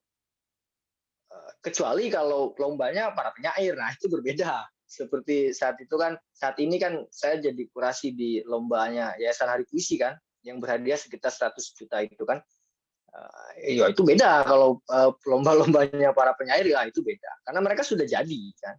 Tapi kalau lomba-lomba yang masih di bawah anak-anak usia ya ini ya kita cari yang sederhana-sederhana saja, yang terasa jujur lah dari mereka.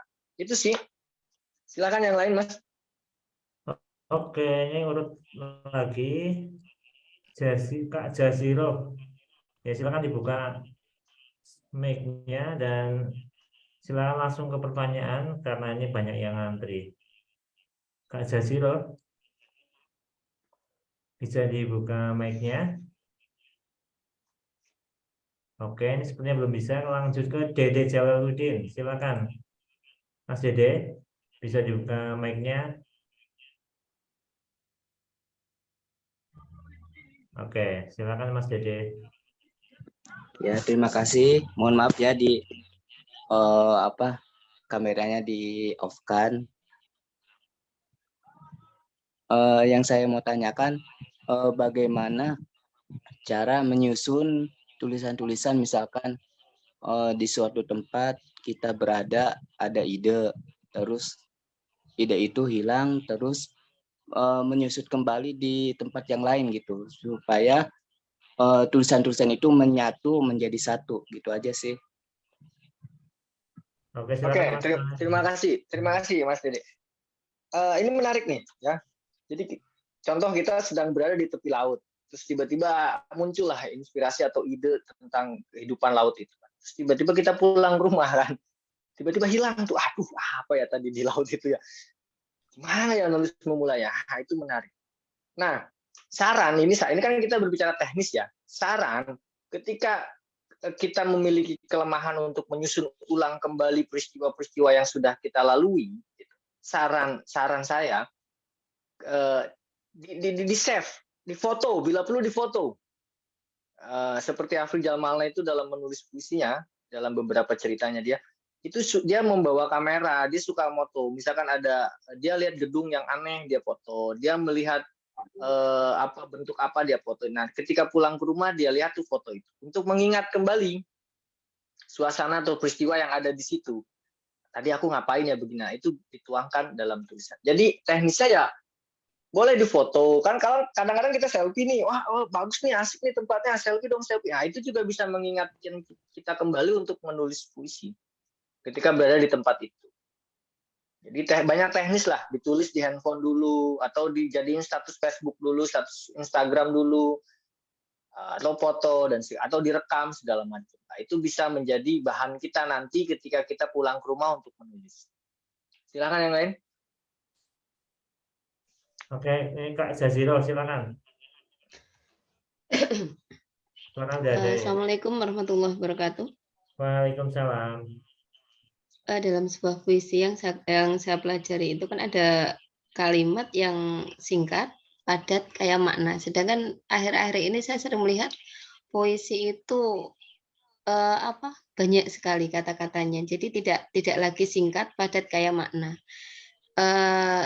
Menurut panjenengan, sekarang itu apakah memang yang masuk dalam kategori puisi yang indah itu redaksinya banyak, tidak lagi menganut pada kata singkat, padat, kayak makna? Itu yang pertama. Kemudian yang kedua, ketika kita membuat sebuah puisi itu biasanya ada kata-kata seolah gitu kan. Itu menjadikan indah atau malah tidak bagus gitu. Itu aja. Oke, terima kasih Bu ya. Pertama, karya puisi itu berbagai macam. Ada puisi singkat, ada puisi panjang.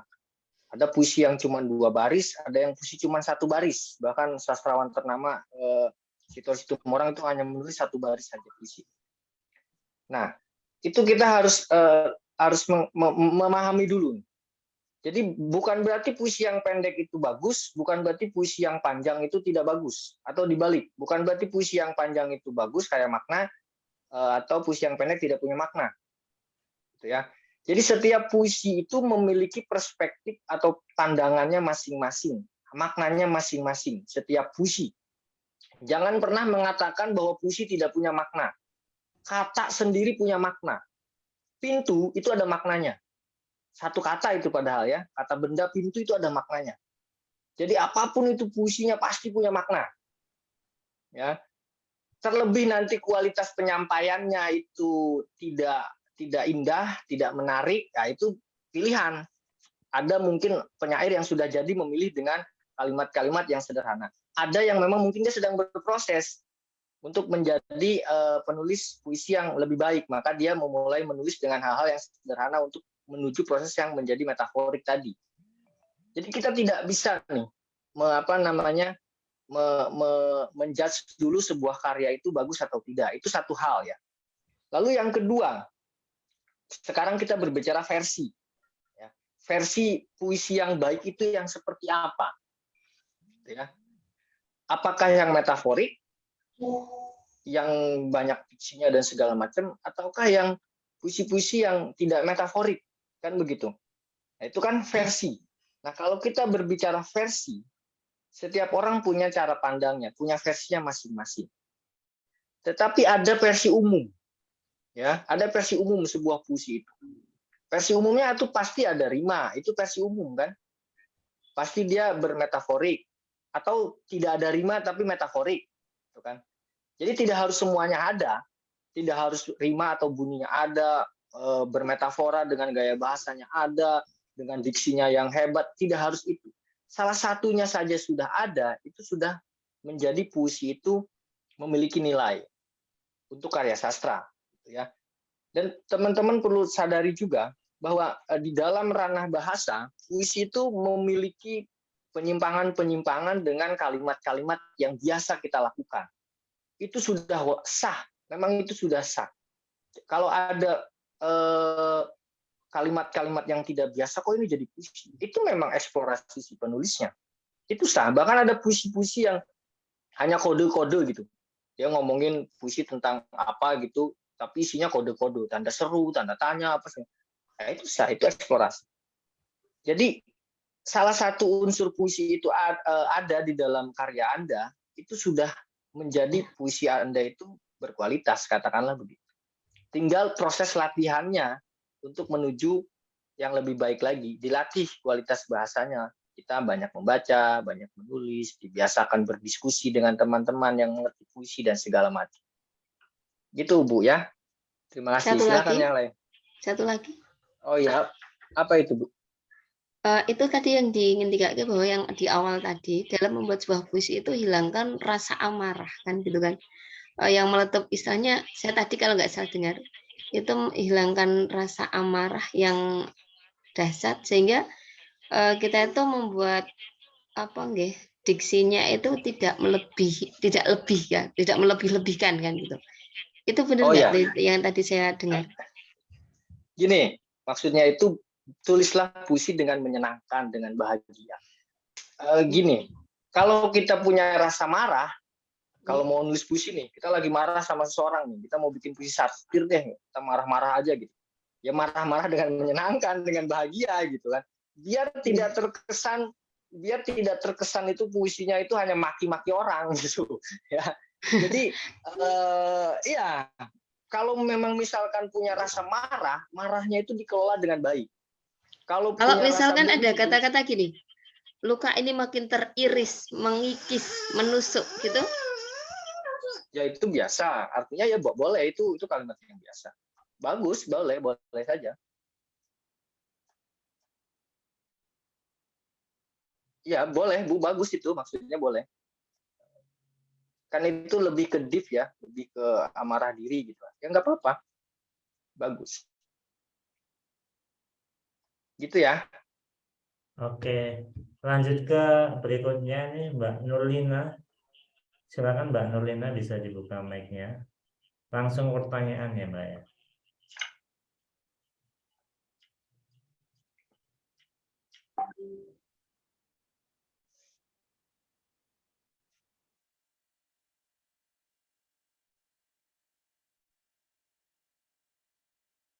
Mbak Nurlina, bisa dibuka mic-nya? Oke. Silakan Mbak. Oke, baik Kak. Terima kasih. Assalamualaikum warahmatullahi wabarakatuh. Waalaikumsalam. Di sini saya ingin bertanya, saya di sini sebagai pemula dalam dunia penulisan. Ketika saya menulis puisi, ada kendala. Ketika menulis itu kan ada bagaimana ya? Ketika saya ingin menulis puisi sudah dari awalnya itu mulus-mulus saja kan, itu menyangkut pribadi, tapi ketika di pertengahan sudah mandet. Begitu, bagaimana cara untuk mengatasinya seperti itu Kak? Ya, terima kasih Bu ya. Tadi di awal saya sudah bilang sebetulnya, memang suka stagnan gitu, tiba-tiba apa nih? Ya itu tadi ya, direncanakan, makanya dibuat nyaman kitanya. Coba nulis puisi, kalau suka ngopi ya ngopi, misalkan suka ngemil ya ngemil. Kitanya dibuat nyaman deh. Kitanya dibuat nyaman, dibuat rileks gitu kan, dibuat senang kitanya. Meskipun hasilnya nanti puisinya ada yang puisi satir, ada yang puisi ini segala macam. Tapi diri kitanya itu dibuat nyaman, dibuat senang gitu, dibuat happy gitu. Biar kita tidak terbebani. Gitu. Kalau kita terbebani itu tadi karena terlalu bertumpuk dalam kepala kita, akhirnya aduh ini belum, ini gimana ya, ini akhirnya begitu. Akhirnya kita tidak membuka diri untuk menulis. Akhirnya kita ruwet dengan pikiran kita sendiri, akhirnya stagnan. Udah nanti lagi. Nah, ketika nanti lagi udah lupa deh. Jadi dibuat nyaman aja dulu, Bu. Dibuat nyaman, dibuat rileks. Gitu sih. Pengalaman saya sih seperti itu. Oke, cukup ya Mbak Nurlina. Oke, selanjutnya Kak Muafa. Silakan dibuka. Muafa, silakan dibuka mic-nya. Oke, belum bisa. Lanjut ke Ahmad Jalil Alfitro, silakan. Oke, sebelumnya perkenalkan nama saya Ahmad Jalil Alfitro. Saya izin bertanya, ada dua pertanyaan yang ingin saya sampaikan. Yang pertama, bagaimana cara cepat untuk menguasai permainan frasa dan diksi. Dan yang kedua, apakah ada nih, kan kalau di novel itu kita bisa cari referensi di Wattpad. Nah, kalau puisi ini saya sering kesulitan cari referensi. Apakah ada saran untuk mencari referensi? Terima kasih. Oke, Ya, terima kasih Mas. Gini, saya agak sedikit ini ya, sedikit tidak sependapat kalau belajar itu harus cepat, dapat semuanya dapat dengan instan gitu. Saya tidak sependapat karena semua itu ada proses yang harus kita lalui ya. Belajar apapun itu.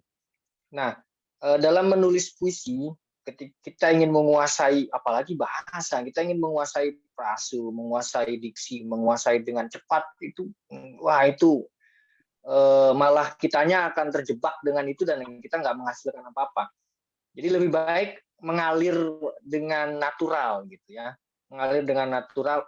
Proses pencapaiannya nanti kita di tahun berikutnya berhasil lebih bagus itu nggak apa-apa. Jadi tidak harus sebulan 2 bulan selesai bagus semua, menerbitkan buku, menang lomba di mana-mana.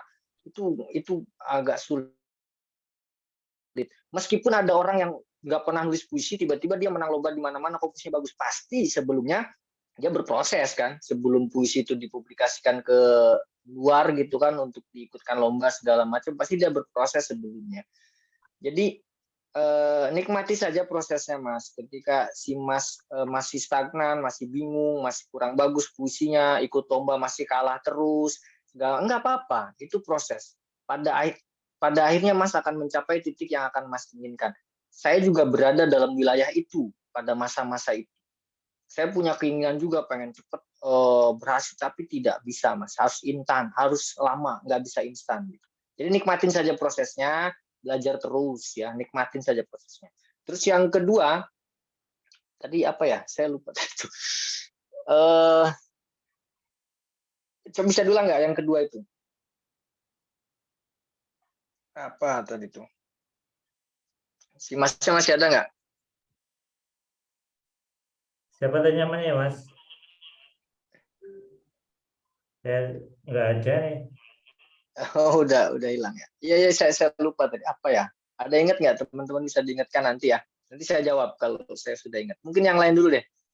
Oke, saya juga nggak ingat ya Mas. Mohon maaf. Ini Maria Dominika, silakan. Maria Dominika. Baik, terima kasih Mas Indra dan Mas Nana. Mohon maaf saya tidak bisa mengaktifkan kamera karena di sini sedang mendung di Semarang. Baik, saya izin tanya.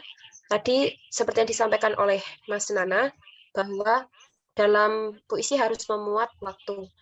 Saya masih kebingungan yang dimaksud dengan konteks waktu ini, apakah waktu secara aktual ataukah hanya untuk imajinasi saja, seperti tulisan-tulisan yang didasari dengan fakta. Terima kasih. Ya, terima kasih Bu. Oh ya, tadi yang saya jawab yang tadi dulu ya, yang tadi saya lupa itu. Tentang referensi para penulis puisi, para penyair. Oh, banyak ya. Banyak.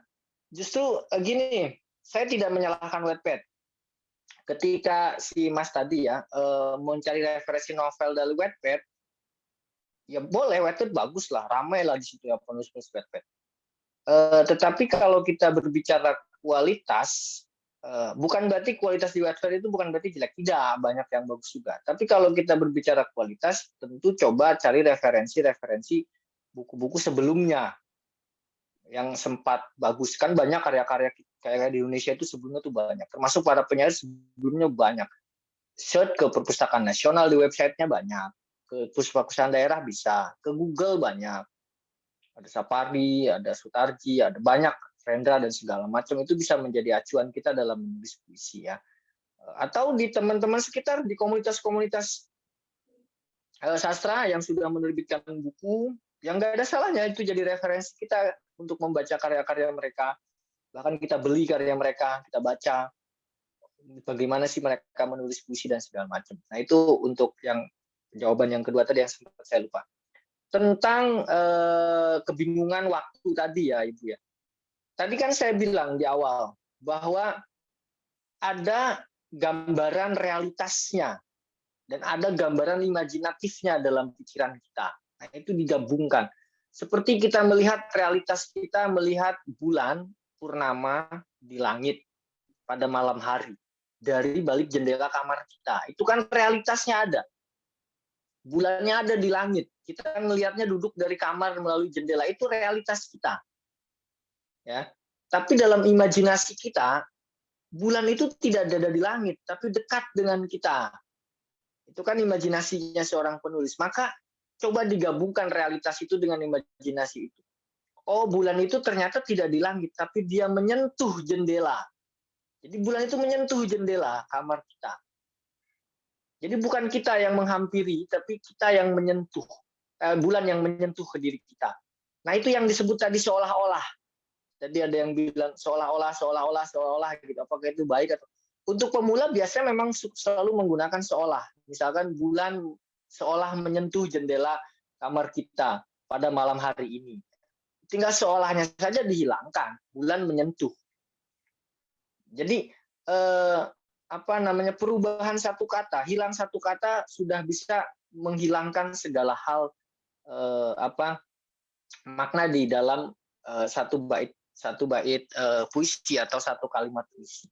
Jadi coba digabungkan realitas yang ada dengan imajinasi kita. Saya yakin ketika Bapak, Ibu, kakak, adik, teteh, dan segala macam melihat sesuatu realitas di hadapan, daun jatuh nih, kita lihat realitasnya daun jatuh. Tetapi ketika daun jatuh itu ke bawah, pasti ada unsur imajinasi yang kita tidak sadari bahwa kita menangkap hal yang lain dari daun yang jatuh itu. Nah itu tinggal digabungkan saja. Makanya kenapa penulis itu diharapkan melatih diri, melatih membaca, melatih kepekaan rasa untuk menyentuh ruang itu tadi, ruang penggabungan realitas dengan imajinatif kita. Nah itu dilatih, tidak bisa instan. Tadi yang di awal yang ditanyakan menguasai dengan cara cepat, frase itu tidak bisa instan, itu dilatih. Terima kasih. Silakan yang lain. Oke, terima kasih. Ini 2 penanya lagi ya, Mas Nana. Ini waktunya sudah hampir. Oh iya, boleh. Ini masih banyak yang bertanya ini. Oke, silakan. Semuanya sampai pagi juga nggak apa-apa, Mas. Ini udah banyak yang keluar juga nih. Silakan Kak Maftuhan. Maftuhan. Bisa dibuka mic-nya. Kak Maftuhan. Oke, saya lewati dulu. Mas Has. Mas Has. Bisa dibuka mic-nya, Mas Has. Oke. Nah, ini udah bisa. Oke, Mas Has. Oke, terima kasih Mas Indra dan Mas Nana. Langsung saja dari tadi saya sudah mendengarkan, langsung saja untuk puisi yang lagi hits atau yang lagi laris, untuk sekarang sih yang seperti apa atau yang mempunyai nilai jual untuk zaman sekarang lah, seperti itu. Terima kasih. Ya, terima kasih Pak. Puisi itu punya pembaca tersendiri ya. Laris dan tidaknya itu perspektif yang berbeda lah. Tetapi semua puisi pasti punya pembacanya sendiri. Tapi kalau kita ingin mengikuti pasar, ya kita lihat aja pembacanya misalkan lagi digemari oleh anak-anak muda sekarang kan puisi-puisi yang modelnya An Mansur misalkan kan puisi-puisi yang sifatnya seperti itu kan. Yang kita ikutin atau seperti model-modelnya Boy Chandra misalkan. Kalau kita mau melihatnya pasar gitu kan. Kita ngikutin puisi-puisinya seperti Boy Chandra misalkan kita bisa ngikutin pola itu. Tetapi kalau saya sih menyarankan setiap penulis itu punya karakter tersendiri, tidak harus mengikuti pasar. Kalau saya sih menyarankan seperti itu. Ya, kira-kira itu. Oke. Oke. Selanjutnya dari Maharani Afifah. Silakan Mbak Maharani Afifah. Dibuka mic-nya Mbak Maharani. Oke, lanjut. Berikutnya ini ada Mahdi Ansyah. Silakan Kak Mahdi Ansyah. Dibuka mic-nya Mahdi Ansyah. Oke, enggak bisa. Terus Maisaroh. Maisaroh silakan dibuka mic-nya. Mbak Maisaroh. Dibuka mic-nya, Mbak.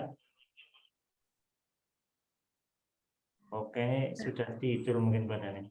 Terus, Baik, oh silakan Mbak Maisaroh ya, silakan.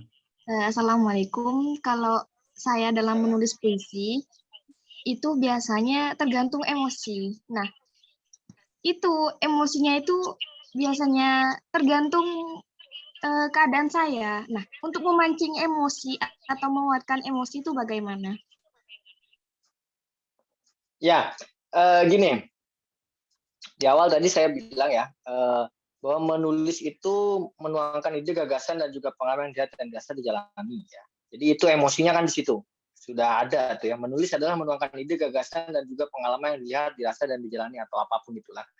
Nah, itu kan emosinya dari situ. Sekarang kan teknisnya gimana nih biar emosinya itu muncul gitu kan. Ketika sudah ada nih muncul dan dapat ketulisan. Direncanakan. Makanya di bawah itu di kedua itu bait kedua itu saya bilang menulis adalah kerja kreatif yang direncanakan. Jadi tidak sesuai mood. Ini yang kadang teman-teman juga terjebak. Gue lagi nggak mood nih nulis nih. Nanti aja dah kalau lagi mood segala.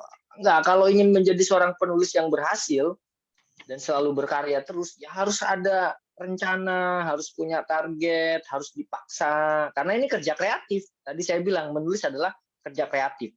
Coba bagaimana nanti si Mbak atau si Ibu atau Kakak atau Bapak bekerja sebagai seorang penulis kreatif di sebuah stasiun televisi.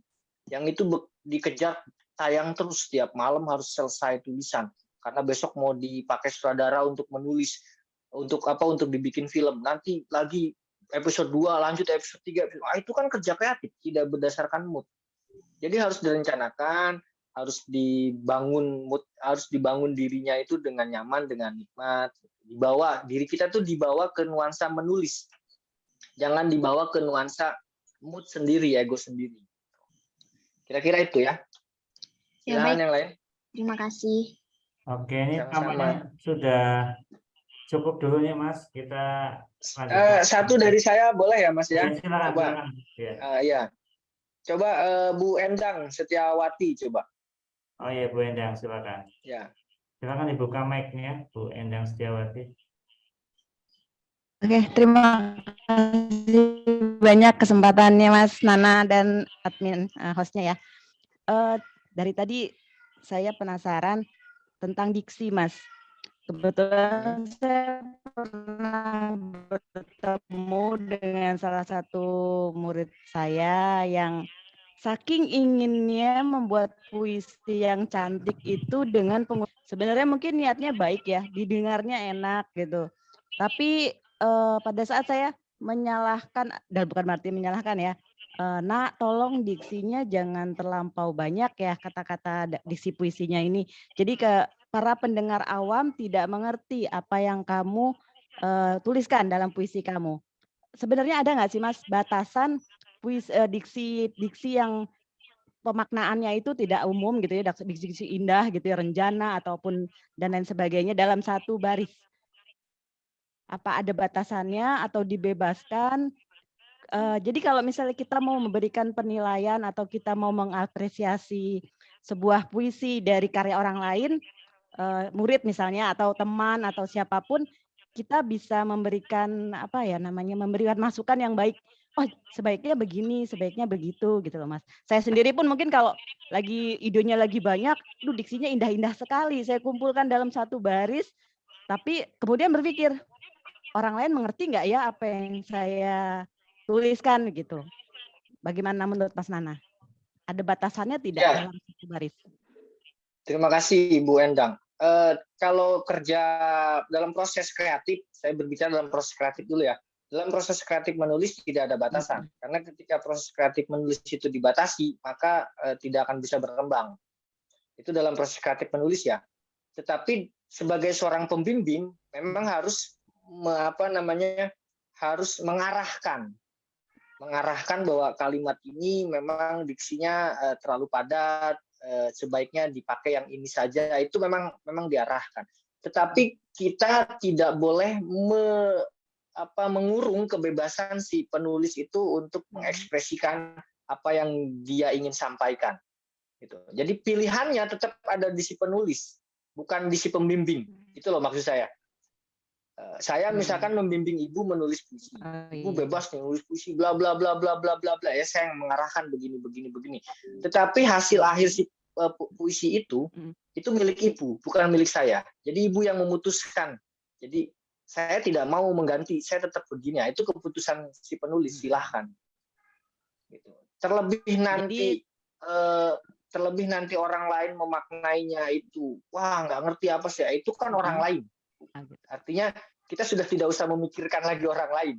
Gitu. Jadi pada saat kita menulis puisi itu, Mas, pada saat kita menulis puisi itu berarti terlepas penikmat kita nanti itu mengerti atau tidak. Kita tidak memikirkan itu lagi itu bukan gitu hak kita. Iya, itu bukan hak kita. Itu bukan hak kita. Gitu. Misalkan seperti begini, Ibu membaca bukunya Sapardi Djoko Damono, puisinya, Ibu bisa memahami, wah ini enak nih kalimatnya segala macam. Tapi ketika Ibu membaca puisinya Afri Jamala, misalkan, kok aku nggak ngerti ya gini. Tapi kan itu kebebasan si penulis, si Afri Jamala untuk mengungkapkan dengan seperti itu. Bukan berarti ibu tidak mengerti puisinya Afri Jamala, terus orang lain tidak mengerti juga. Tidak, ada orang lain yang mengerti juga gitu. Betul. Jadi ada wilayah yang kita tidak bisa masuk ke ruang itu.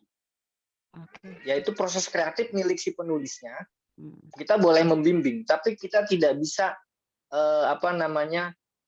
membunuh kreativitas mereka gitu kan. Terlebih nanti orang lain bisa membaca atau tidak, itu kan orang lain, bukan kita.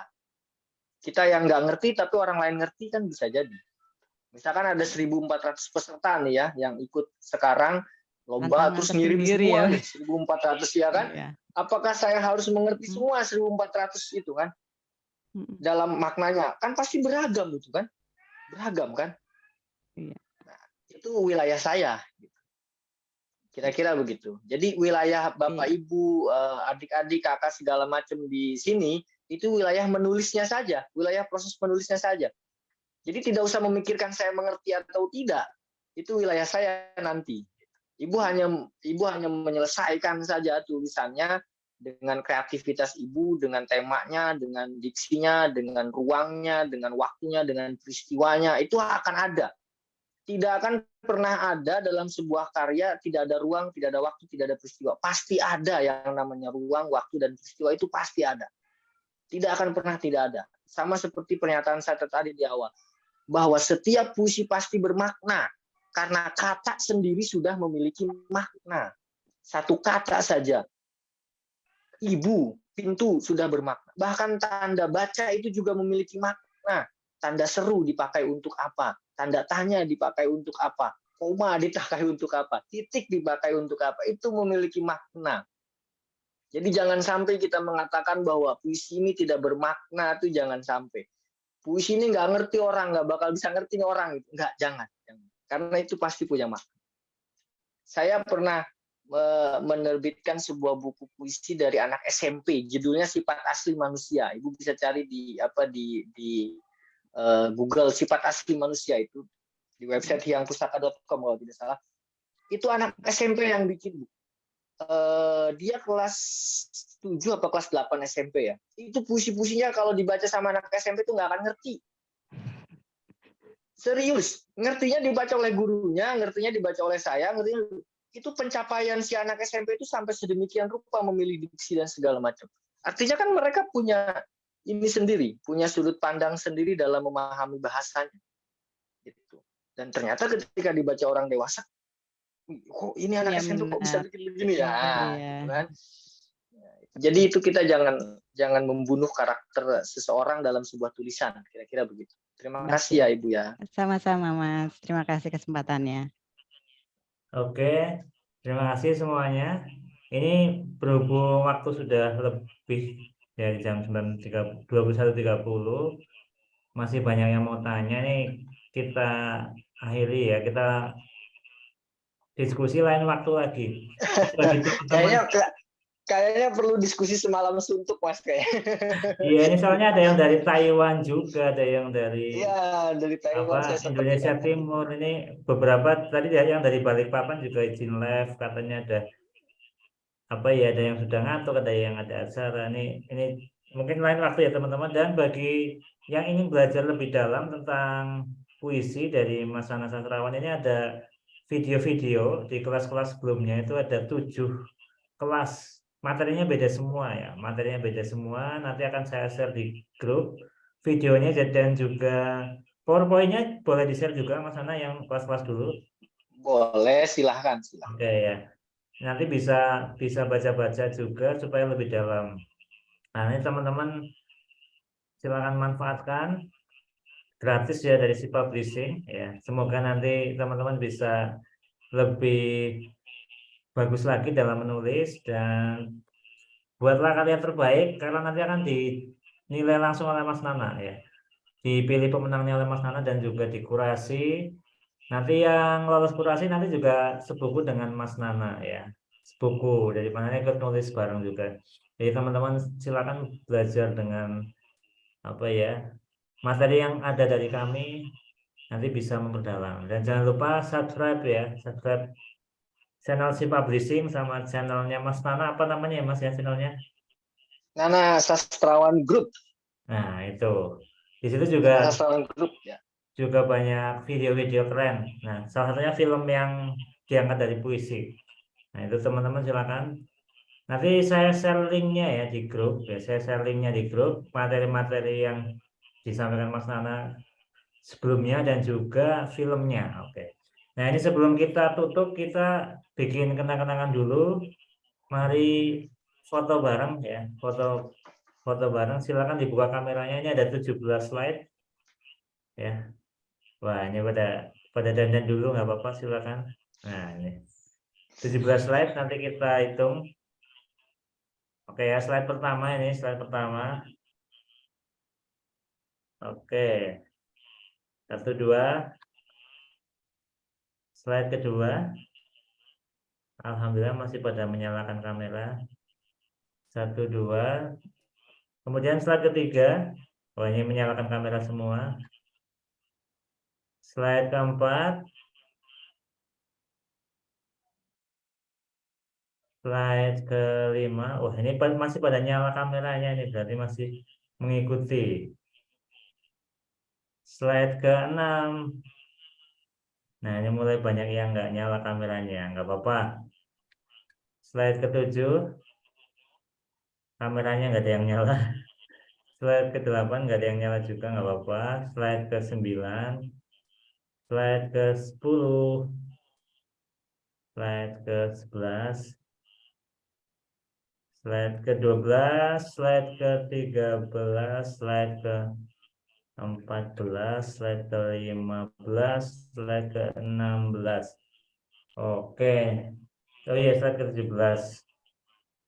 Ya, terima kasih teman-teman, dan nanti Mas Nana mau meluncurkan buku juga yang diterbitkan oleh si publishing, judulnya jangan kutuk aku jadi penyair. Nah, jangan kutuk aku jadi penyair. Ini saya udah baca. Harus baca itu. Teman-teman harus baca kan, mau nulis puisi kan, mau nulis puisi loh, mau jadi penyair loh. Nanti harus baca juga nih teman-teman. Ini harus memperkaya referensi dari Mas Nana Sastrawan. Ini keren bukunya. Nanti akan di launching bulan depan mungkin ya Mas Nana ya. Ya, amin. Semoga teman-teman juga banyak yang ikut. Nanti kita bikin Zoom ya. Oke, karena waktu sudah malam, untuk info-info berikutnya silakan teman-teman bisa simak di grup ya. Jadi saya akan nge-share foto, nge-share materi, dan nge-share besok ada nge-share video rekaman sama apa ketentuan menulis. Oke ya teman-teman. Jadi jangan keluar dari grup sampai dengan bukunya terbit ya. Nanti bukunya terbit jangan keluar dari grup dulu. Dan saya doakan semoga lolos kurasi semua karena memang teman-teman bisa membuat karya terbaik, dan semoga yang menang ini yang ikut di malam hari ini ya. Karena ini teman-teman sangat serius belajar, saya yakin ada kesempatan menang yang lebih besar. Terima kasih Mas Nana Sastrawan ya. Sampai ketemu di lain waktu. Link absen juga nanti di grup ya Mbak ya. Nanti ada yang bertanya, link absen nanti akan kami share di grup.